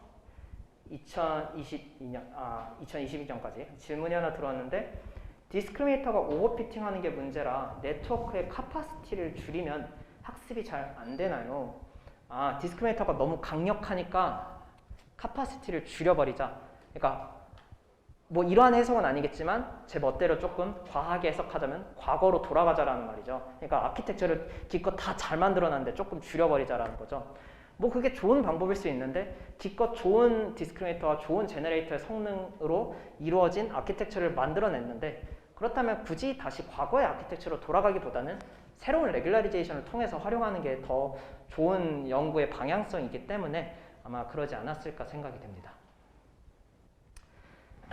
그 다음 2021년부터 2022년 디퓨전이죠. 이거는 오늘 안 합니다. 오늘 이거 디퓨전 하면요, 여러분 머릿속은 아마 다 터질 거고 간은 하나도 기억이 안 남을 거예요. 그렇기 때문에 오늘 여러분들이 가져가야 될 거는 2014년부터 2020년까지 간이 어떤 식으로 연구를 했고 어떤 문제를 해결했고 어떠한 스킬들이 있었는지를 기억을 해서 본인이 만약에 제네레이션 연구를 하신다면 그냥 활용하시면 됩니다. 혹은 난 그냥 정리하러 왔다 하면 그냥 여기서 정리가 된 거죠. 그래서 그러면 추가적으로 할 얘기는 뭐냐? 지금 보면 시간이 남았어요. 남아서 추가적으로 하겠습니다. 할 거는 뭐냐면은, 지금까지는 어떠한 문제점들이 존재했고 아키텍처를 변경하거나 어그멘테이션을 쓰거나 혹은 컨디션을 어떻게 잘 적용할 수 있게 그런 테크닉들을 말했다면은, 그러면 학습을 아키텍처는 고정을 하면서 뭔가 좀 성능을 향상시키는 레귤라리제이션이나 테크닉들이나 어떤 스킬들이 존재를 하겠죠. 그런 것들을 정리를 해드릴 거예요. 여러 개 있어요. 진짜 여러 개 있을 텐데 그냥 간단하게만 요약을 하는 거예요. 그러니까 많이 쓰는 것 혹은 내가 한번 봤으면 좋겠다라는 것들을 정리를 하는 거고, 보시면 세 파트로 분류를 했죠. 레귤라리제이션, 트레이닝 테크닉, 네트워크 아키텍처. 밑에 있는 우리 네트워크 아키텍처는 스타일간이랑 스타일간 2는 했어요. 스타일간 3 같은 경우에는 뭔가 스타일간 2의 어떤 문제점을 조금 보완한 논문이라고 보시면 되고, 옆에 있었던 힛간, VIT간, 스타일 스윈 같은 경우에는 기존에는 다 컨볼루션으로 이루어진 거였다면은 오른쪽에 있는 거는 우리가 지금 많이 뜨고 있는 트랜스포머 아키텍처를 이용한 간이라고 보시면 됩니다. 그러니까 아키텍처를 좀 바꿔서 하는 거고, 하지만 저렇게 세 개를 다 해놨고 성능도 다 잘 나오지만 결국 사람들이 쓰는 건 스타일간 2다. 왜냐면 가장 유명하면서 가장 활용하기 쉽고 어플리케이션에 적용하기가 좋았기 때문에 대부분의 연구들은 아무리 저런 연구들이 나와도 스타일간 2로 많이 활용을 하고 있습니다. 그 다음 레귤라리제이션 같은 경우에는 스펙트랄롬, 아론 페널티, 뭐 초록색으로 표시된 뭐 2개, 이렇게 있는데 스펙트럴 롬은 저희가 설명하진 않았어요. 왜냐면 이거 같은 경우 빛간에서 활용을 하고 이제 셀프 어텐션 간이라고 하는 데서 활용을 했는데 요새는 잘 활용을 안 해요. 그러니까 뭐부터 스타일간 아키텍처가 잘 만들어진 이유부터는 스펙트럴 노멀리제이션이 오히려 뭔가 학습에 방해가 되기 때문에 스펙트럴 노멀리제이션을 잘 사용을 안 하고요. 빨간색으로 표시된 거는 요새도 많이 쓰고 있는 레귤라리제이션입니다. 아론 그라디언트 페널티는 앞전에 설명을 했고요. 그리고 콘시스턴시 레귤라리제이션은 이제 설명을 할 거고, 초록색 같은 경우에는 여러분들이 기억해야 될 레귤라리제이션인데 네이버에서 제안을 한 거예요. 네. 처음에 FSM이라고 표현이 된 거는 제가 제안을 한 거고, GGDR이라고 표현한 거는 제가 이제 공동저자로 해서 표현을 한 거기 때문에 그러면 저 두 개를 무조건 써야 되느냐 하는 건 아니고, 이왕 발표했으니까 저도 뭔가 좀 얻어가는 게 있어야 되지 않겠습니까? 그래서 홍보차 넣은 거고, 이거에 대해서도 당연하게 설명을 드리도록 할 거예요. 그래서 네, 뭐 이제 어렵진 않아요. 이후부터는 아마 머리가 빠개지는 내용이라든가 그런 것들은 좀 없을 겁니다. 좀 이제 간단하게 쉬면서 저런 테크닉들이 많이 쓰고 성능이 무조건적으로 거의 대부분 좋아지는 거니까 갖다 쓰면 되는 거구나, 그냥 그렇게 가볍게 들으시면 됩니다. 먼저 첫 번째 CR간, Consistency Regularization. 이거 같은 경우는 뭐냐면 간에서 처음 제안한 어떤 레귤라이제이션은 아니에요. 클래시피케이션에서도 많이 쓰는 거예요. 얘가 하고자 하는 건 뭐냐면 어떠한 이미지들이 있어요. 고양이와 강아지가 있고 각각을 어그멘테이션한 이미지들이 있을 거예요. 우리 사람들은 압니다. 얘네 너네 한번 클러스터링 해볼래? 하면은 고양이들끼리 묶을 거고 강아지들끼리 묶을 거예요. 네, 당연히 그러겠죠. 근데 실제로 얘네가 어떠한 피처 스페이스에서 뭔가 좀 그러니까 디스크리미네이터의 어떤 피처 스페이스에서 클러스터링을 좀 해보니까 어그멘테이션 된 애들끼리 좀 가깝게 모이고, 어그멘테이션 아닌 뭔가 우리가 원하는 고양이들끼리 가까이 모인다든가 그런 게 안 나온다라는 거예요. 그래서 이러면은 학습이 알맞게 되는 게 아니야. 그렇기 때문에 우리가 제안하는 어떠한 방법, 그게 뭐냐면 어떤 인풋 이미지, 리얼 이미지 X랑 그리고 어그멘테이션 합니다. 뭐 컷아웃도 되고 컬러 스토링 되고 뭐 여러 가지가 있겠죠. 여기서 이후에 어떤 어그멘테이션 썼는지 나올 거예요. 어그멘테이션 된 이미지를 디스크리미네이터에 넣어요. 각각 안 된 애랑 된 애랑. 그리고 각각에 나온 로직들이 있을 거예요. 기존에는 어그멘테이션 된 디퍼 같은 경우에는 저 이미지에 대해서 어드버서리얼 로스를 구했다라면은 여기는 어그멘테이션 된 안 된 이미지랑 된 이미지들의 로짓에 대해서 에러 로스, 서로의 로짓 값이 같아라라는 거예요. 그러니까 즉 어그멘테이션이 됐든 안 했든 디스크리미네이터 너는 리얼이랑 페이크를 잘 구분해라는 겁니다. 굉장히 간단하죠. 네. 그런 거고, 그 다음에 BCR 간이라고 하는 거는 뭐 보시면 이해될 수도 있어요. 기존에 처음에 보시면 처음에 CR간은 리얼 이미지에 대해서만 했어요. 이걸 보고 다른 저자가 생각을 한 거예요. 페이크 이미지에 대해서 왜 안 했지? 그래서 페이크 이미지에서도 합니다. 했더니 성능이 잘 나요. 성능이 잘 나오니까 논문을 썼어요. 논문 썼더니 억셉이 돼서 잘 얻어 걸린 논문이라고 보시면 돼요. 그러니까 즉 그냥 리얼 이미지에 대해서 어그멘테이션 한 거에 대해서 컨시스턴시한 레귤라리제이션을 디스크리미네이터 걸어줬는데 성능이 잘 나오니까 페이크 이미지에 대해서도 해보자 했더니 잘 나오더라 라는 거고요. 세 번째, 그 다음 이제 이거는 다 디스크리미네이터한테만 어떠한 그 레귤라리제이션을 걸어줬잖아요. ZCR 같은 경우에는 뭐냐면은 우리가 이제 인풋으로 들어가는 레이턴트 코드가 Z가 있어요. 가우시안 샘플링 된 뭐 예를 들어 배치 사이즈 4, 뭐 채널 디멘션 100이라고 합시다. 여기서는 4겠죠. 그거를 약간 어그멘테이션 해요. Z를 어떻게 어그멘테이션 하죠? 라고 고민할 수 있는데 그냥 얘가 평균이 0이면서 스탠다드 디비에이션이 1인 가우시안 벡터였잖아요. 어그멘테이션 하는 거는 평균이 0이면서 스탠다드 디비에이션이 0.03에서 0.01 정도가 되는 어떤 새로운 Z를 뽑고요. 그 Z를 얘랑 서메이션 합니다. 그러니까 즉 얘가 스탠다드 디비에이션 1이었는데 스탠다드 디비에이션이 굉장히 작은 애를 서메이션 하면은 Z 값이 굉장히 좀 적게 변화가 되겠죠. 그래서 적게 변화된 TZ랑 그리고 어그멘테이션 안 한 Z를 제너레이터한테 넣어요. 각각에 넣어서 나온 이미지들이 있을 텐데 직관적으로 한번 생각을 해봅시다. Z의 변화량이 작아요. 서로 차이가 별로 없어요. 근데 차이가 별로 없는 애들을 인풋으로 넣어서 나온 아웃풋은 당연히 차이가 적어야겠죠. 직관적으로. 그래서 이 각각의 이미지, 이 각각 다른 Z에서 나온 어떤 아웃풋 이미지에 대해서 이 차이를 굉장히 적게 하지 말고 맥시마이즈 하라는 거야. 그러니까 이걸 왜 맥시마이즈 해? 그러니까 우리 지금 당연하게 변화가 차이가 적은 Z에 대해서 뭐 어떤 이미지가 지금 적다라는 게 직관적이잖아. 근데 이거는 뭘 하려면은 제너레이터에 대한 어떤 다이버시티를 늘리려고 하는 거예요. 어떤 Z의 차이가 적더라도 그래도 그 차이가 좀 미비하더라도 넌 이미지가 그래도 엔간하면은 조금 다르게 생성을 해야 돼. 뭔가 이 차이가 너가 보기엔 작을지언정 그래도 아웃풋이 그래도 어느 정도 차이가 나야 된다라는 거예요. 그러니까 제너레이터한테 다이버시티를 높이면서 어떤 제너레이터에 좀 더 다양하게 생성을 하게 하려고 하는 거죠. 그리고 이 각각에 나온 이미지를 디스크리미네이터에 넣어서 마찬가지로 앞전에 했었던 것처럼 디스크리미네이터는 미니마이즈 하는 거고요. 그러면 또 드는 생각, 두 개 합쳐버리면 안 되나? 라는 생각이 들 수 있겠죠? 그래서 두 개 합쳐서 나온 게 ICR간입니다. 앞전에 있었던 ZCR간이랑 BCR간, 이건 리얼이랑 페이크 이미지 둘 다 하는 거예요. 그 둘 다를 다 합쳐서 해버리는 게 ICR간이라고 하고 이것도 마찬가지로 억셉이 된 논문입니다. 그래서 시작은 CR간에서부터 시작이 됐다라고 보시면 되고, 아 그러면 ICR간 쓰면은 좋은 건가요? 라고 할 수 있는데 아니요, CR간만 쓰세요. 왜냐면은 이 저자들이 나빠서 그랬다기보다는 아마 공동 저자도 있어요. 존재하는데 뭐냐면 실험적으로나 일단은 ZCR간 같은 경우에는 제너레이터를 오히려 더 언스테이블하게 만들어줘요. 그러니까 뭐냐면 아까 우리 직관적으로 해석했잖아요. Z가 둘이 차이가 별로 없는데 아웃풋은 맥시마이즈 하려 그걸 강제하고 있어요. 그러니까 제너레이터가 오히려 그게 좋은 레귤라리제이션으로 적용이 되는 게 아니라 방해를 받고 언스테이블 되게 되면서 ZCR간 같은 경우에는 굉장히 튜닝이 많이 필요한 레귤라리제이션입니다. 그래서 당연히 ICR간 같은 경우도 ZCR간을 함께 쓰기 때문에 얘네도 별로예요.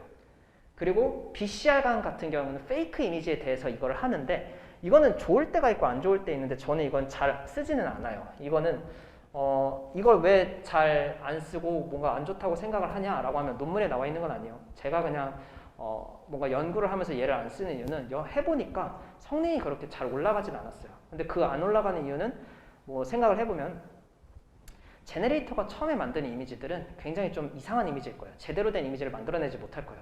근데 제대로 만들어내지 못한 이미지에 어그멘테이션 해가지고 디스크리미네이터한테 둘이 이제 좀 뭔가 아웃풋을 걸어줌으로써 디스크리미네이터를 좀 더 이제 강인하게 하려고 하는 건데 그게 오히려 좀 악영향이 일지 않을까 좀 생각을 해서 BCR간 같은 경우에 실제로 실험을 해도 저는 도움을 받을 때보다는 오히려 잘 안 받을 쪽의 확률이 더 많았기 때문에 잘 쓰진 않아요.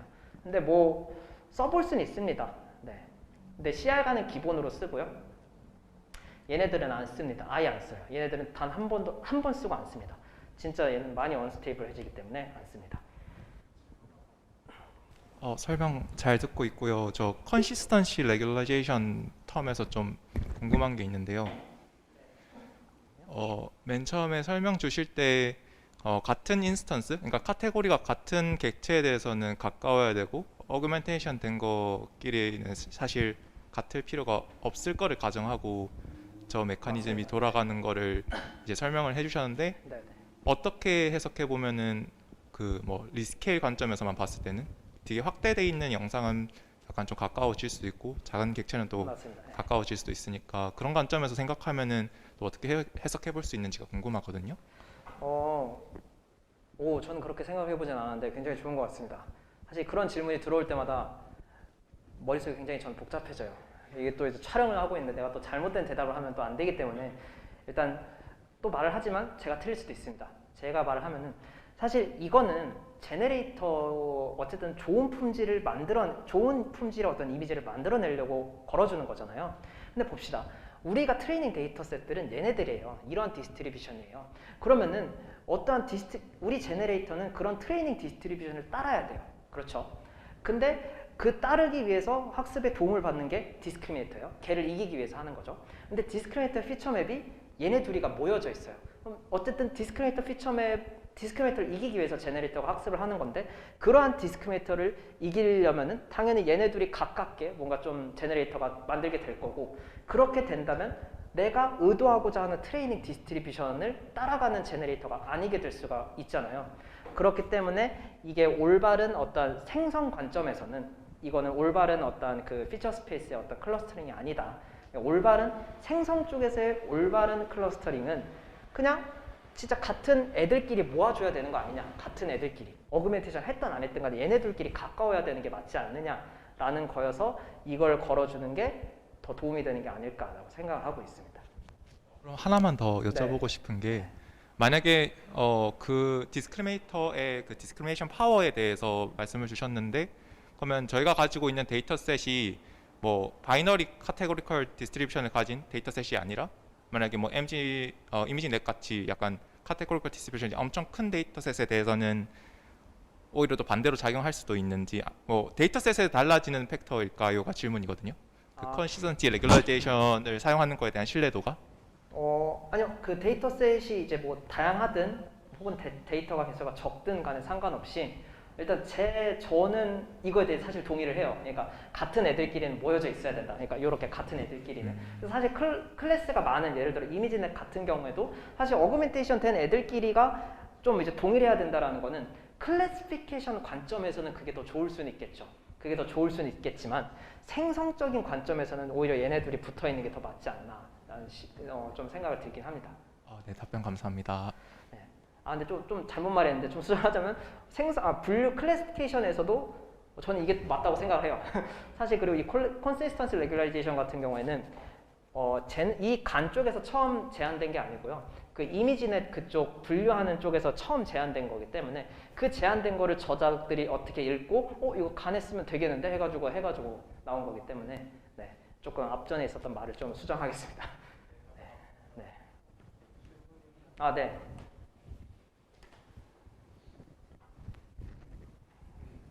너무 잘 듣고 있습니다.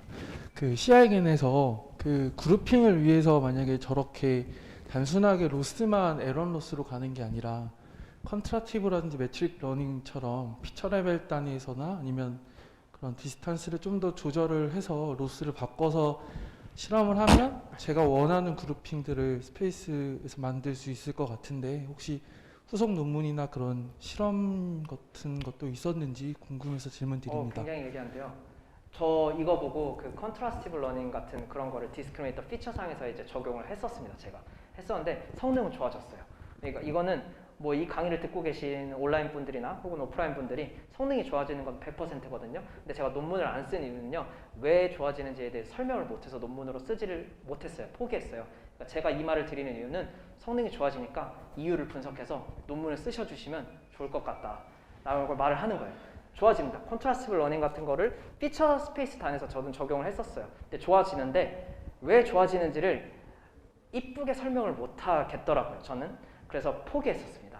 네. 근데 뭐 그게 사실 몇 년 전이기 때문에 뭐 후속 연구가 나왔을 수도 있기는 한데 사실 피처 스페이스 당에서 컨트라스티브 러닝을 하는 것도 좋은 방법이긴 한데 그때 제가 적용했던 건 그 BYOL이라고 하는 그거랑 뭐 심시함이제 약간 여러 가지 방법론들을 적용을 했었는데 사실 이게 제일 간단해요. 그래서 성능이 좋아지긴 한데 얘를 압도적으로 이기지는 못하긴 했었어요. 그래서 내가 만약에 그걸 좋은 이유를 잘 설명을 해서 어떻게 논리적으로 그걸 논문으로 냈는데 과연 사람들이 복잡한 비올이나 어떤 심시함이즈를 피처 스페이스에 적용한 걸 쓸까? 아니면 성능 비슷한 얘를 쓸까라고 저는 고민을 했을 때 제가 일반 유저라면 무조건 이거 씁니다. 제 논문 레퍼런스 하나도 안 달릴 것 같아서 뭐 그런 이유도 있어서 쓰진 않았습니다. 근데 뭐 성능은 좋아지니까 쓰셔도 좋을 것 같습니다. 후속 연구가 뒤에 있을 수는 있습니다. 그 다음 FSMR이라고 하는 거예요. 이거는 제가 1저자로 들어가 있는 논문이고 이번 CBPR에 억셉이 됐었던 논문이에요. 이거는 간단합니다. 뭘 하고자 했냐면요. 논지는 이거예요. 디스크리미네이터가 성능이 향상이 되면 제네레이터가 성능이 향상되잖아요. 근데 다만 너무 로버스트해지고 너무 강해져 버리면 제네레이터가 학습을 좀 포기하는 현상 그것도 있는데 그럼 어쨌든 디스크리미네이터 향상시키면 좋아지는 거니까 향상시킬 방법을 찾아보자는 거예요. 그러면 디스크리미네이터는 결국 CNN으로 이제 이루어진 애들이고 그러면 기존의 클래시피케이션 즉 이제 디스크리미네이터도 분류하는 애들이니까 기존의 클래시피케이션에서도 가지고 있었던 문제점들이 간에도 있지 않을까 CR 간처럼 그래서 해본 거예요. 대표적인 게 뭐예요? CNN에서 스타일 바이어스라고 어떤 스타일 편향적인 문제점들이 존재를 하죠. 그게 뭐냐면 우리는 알아요. 얘가 고양이고 얘가 새고 곰이고 비행기고 저런 걸 다 알아요. 아는데 얘네들에 대해서 어떤 스타일을 텍스처 같은 것들을 다르게 입혀요. 코끼리를 입히고 자동차를 입히고 의자를 입히고 어떤 이런 스타일들을 입혀서 기존의 어떤 클래시피케이션 네트워크에 넣어버리면 얘네들을 그 텍스처에 분류를 합니다. 그러니까 얘는 고양이인데도 불구하고 코끼리라고 분류를 하고 자동차라고 분류하고 의자라고 분류를 해요. 근데 이게 맞지 않다라는 거죠. 클래시피케이션 쪽에서는. 그래서 이것들을 이제 연구를 했었던 기존 연구들이 있었고 스타일 바이어스를 좀 푼 거, 그러니까 대표적인 예시로는 이미지넷을 스타일 트랜스퍼링 해가지고 학습을 시키는 거죠. 그런 게 있었는데 그러면 간에서도 좀 그런 문제가 좀 존재하지 않을까? 그래서 조금 이거를 좀 풀어보면 나도 좀 얻어 걸리지 않을까라는 생각으로 그걸 연구를 하는 거고. 그래서 방법도 간단해요. 우리 기존에 앞에 있었던 연구들을 보면요. 스타일을 입히는 거의 대표적인 방법이 뭐예요? A다인이잖아요. 어댑티브 인스턴스 놈. 그럼 이거를 그대로 어쨌든 사용자가 활용하기 좋게 해야 되니까 디스크리미네이터의 피처맵 안에서 A다인을 걸어주는 거예요. 그러니까 즉 뭔 소리냐면은 어떤 배치들의 이미지가 이렇게 있을 거예요. 디스크리미네이터한테. 이런 강아지가 있고 저런 강아지가 있을 거예요. 근데 기존의 어떤 디스크리미네이터의 아웃풋 로짓을 구할 때는 이 이미지가 그대로 쭉 통과돼서 로짓이 구해지게 되었을 겁니다. 근데 제가 하고자 하는 역할은 뭐냐면 각 배치들끼리 피처 컨볼루션을 통해서 나온 어떤 X, Y라나 어떤 피처 맵들이 있는데 각 피처 맵을 A다인 어댑티브 인스턴스 놈을 걸어줘가지고 각 피처의 어떤 스타일들 혹은 텍스처, 컬러 같은 것들을 좀 변경을 하게 해버리는 거예요. 그러니까 이건 실제로 비주얼라이제이션 했을 때 어떤 그 피처 맵으로부터 나온 이미지들인데 기존에는 잘 복원이 돼요. 이거는 저희가 논문에 따로 썼지만 어떤 이 디스크리미네이터의 피처 맵을 복원하는 디코더를 학습을 해놓은 상태입니다. 그래서 해보니까 하는데 어떤 피처맵 상에서 A다인을 장난질을 해보니까 뭔가 얘의 어떤 밝은 색감이 얘한테 오고 얘의 어떤 짙은 색감이 얘한테 오는 거를 확인을 했어요. 어떤 색감들이 이런 식으로 변경이 된 걸 확인을 했는데 그러면 우리 그냥 내가 하는 요 A다인 피처맵 상에서 걸어주는 거를 얘를 피처맵 상에서 걸어주는 거를 얘에서 통해서 나온 로짓이랑 이걸 안 하고 정상적으로 나온 로짓 간의 컨시스턴시 로스. 그러니까 앞에 있었던 CR 간이랑 같은 거죠. 어그멘테이션 된 애랑 안 된 애끼리 미니마이즈 해라. 이거는 피처 스페이스 상에서 컬러들이 좀 이제 바뀌어진 것들이 서로 그러니까 미니마이즈 하라라고 하는 거죠. 그러니까 즉 디스크리미네이터가 어떤 리얼이랑 페이크를 판별하는 데 있어서 좀 더 스트럭처에 좀 더 민감하게 좀 더 잘 반응을 해서 분류를 하는 네트워크이면 좋겠다. 왜냐하면 기존 클래시피케이션도 그게 더 좋은 성능을 보이니 디스크리미네이터도 그러면 더 좋은 로버스트한 디스크리미네이터가 될 거고 그럼 그러한 디스크리미네이터를 이기는 제너레이터라면 당연히 성능도 좋아지지 않을까라는 생각으로 이러한 로스를 걸어준 거고 그래서 각 피처맵마다 저런 로스를 걸어줬더니 성능이 좋아지더라라는 방식이었습니다. 그래서 기초적인 DCR 간부터 시작을 해서 스타일 간, 에이다, 디퍼그에 대해서 모두 적은 데이터셋 혹은 그 개수가 많은 데이터셋에 대해서 모두 성능이 오르는 것을 확인을 했으며 사이퍼10도 컨디셔널 세팅, 언컨디셔널 세팅에 대해서도 좋은 걸 확인을 했고 리뷰어들한테 조금 지적을 받았던 게 이게 결국 피처 믹싱인데 그럼 기존에 믹싱하는 혹은 어그멘테이션 하는 방법들이 존재를 하는데 걔네들을 피처맵 상에서 하면 그럼 좋아지냐? 이런 애들이 좀 있더라고요. 그래서 그것도 해보니 나쁘진 않은데 우리에게 좀 더 좋더라라는 거였고 이거는 제가 설명을 하진 않았어요. 이것까지 설명을 하면 너무 오래 걸릴 것 같아서 밑에 있는 이 초록색은 뭐냐면 디스크리미네이터가 아까 스타일 편향이 되어 있다라고 스타일 바이어스 되어 있다고 가정을 하고 시작했는데 진짜 바이어스 되어 있느냐? 이거를 측정을 해야 되잖아요. 사실 이 가정으로부터 시작하면 안 되니까 가정이 맞는지를 확인을 해야죠. 그 맞는 거에 대한 결과였어요. 우리 FSMR을 활용을 하면 이 어떠한 수치, 스타일 편향을 나타내는 어떠한 수치가 있는데 그 편향 값들이 줄어들더라라고 해서 우리 방식이 그 스타일 편향을 잘 줄여들고 스타일 편향이 실제로 이러한 값들로 인해서 존재하는 것을 확인을 했다. 이제 어떤 비교하는 베이스라인과 비교를 하면서 그렇게 하면서 이제 제안을 한 겁니다.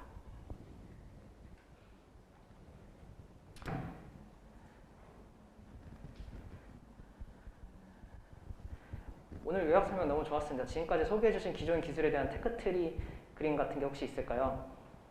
테크트리라는 게 어떤 걸 말하는 걸까요?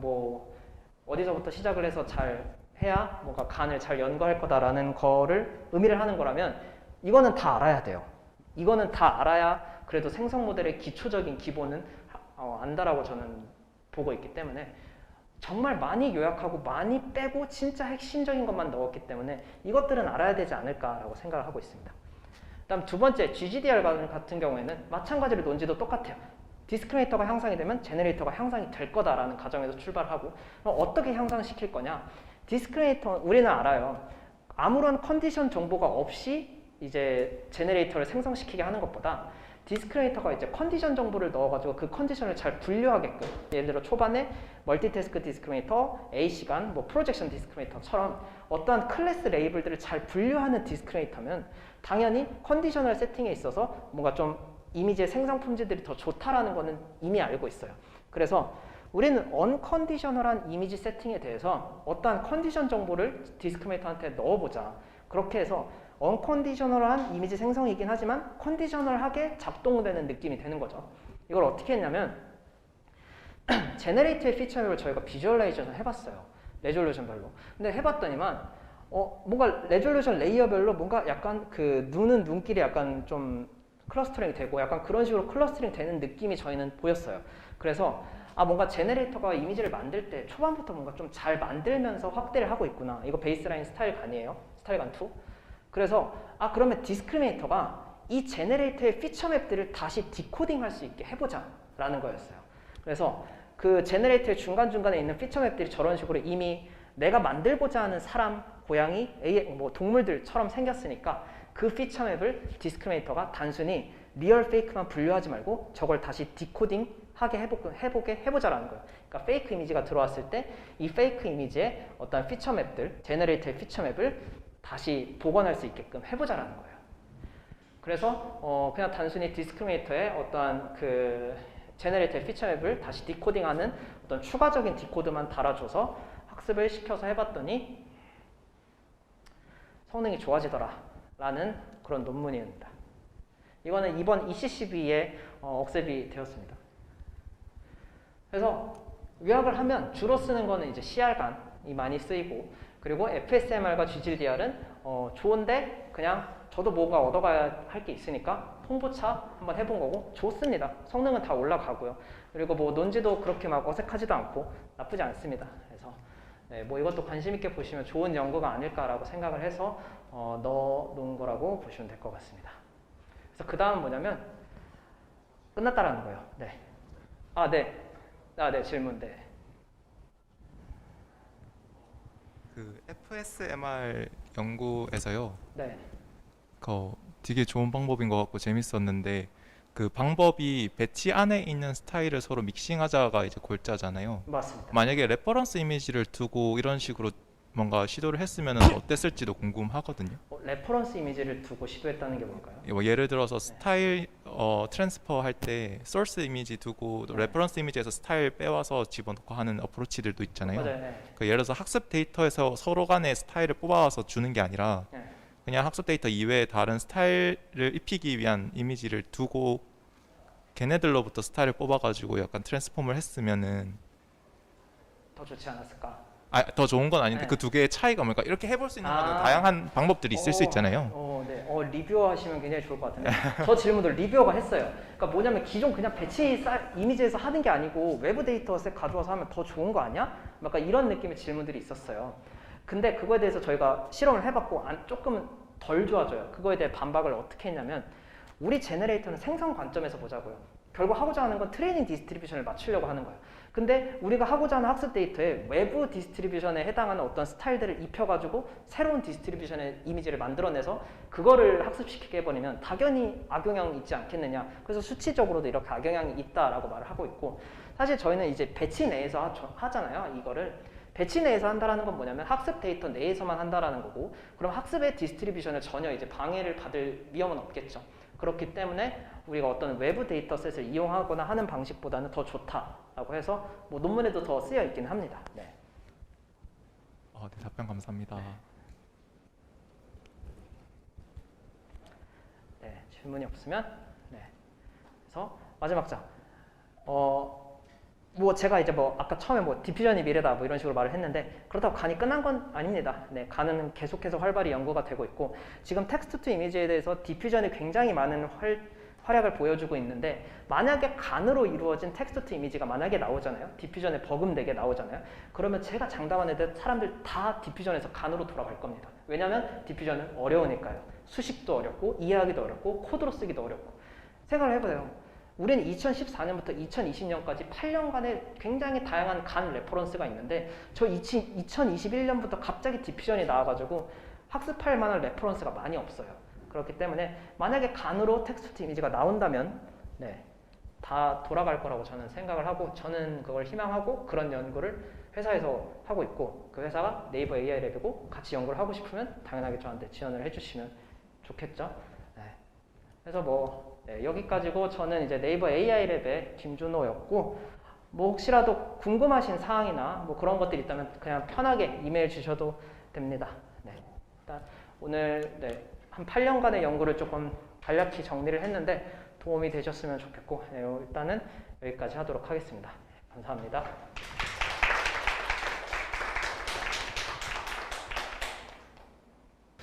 저 온라인에 질문이 하나가 있었는데 네. 그 어떤 기술이 어떤 기술을 기반으로 만들어졌는지에 대한 일목요연하게 알 수 있는 그런 그림들을 아까 말씀하신 것 같아요. 그 테크트리가 그런 건 없긴 합니다. 뭐 사실 뭐 만들려면 만들 수 있긴 한데 뭐 이 강의를 듣고 만들어 주시면 사람들이 굉장히 좋아하지 않을까 합니다. 네. 다른 질문은 없네요 일단. 네.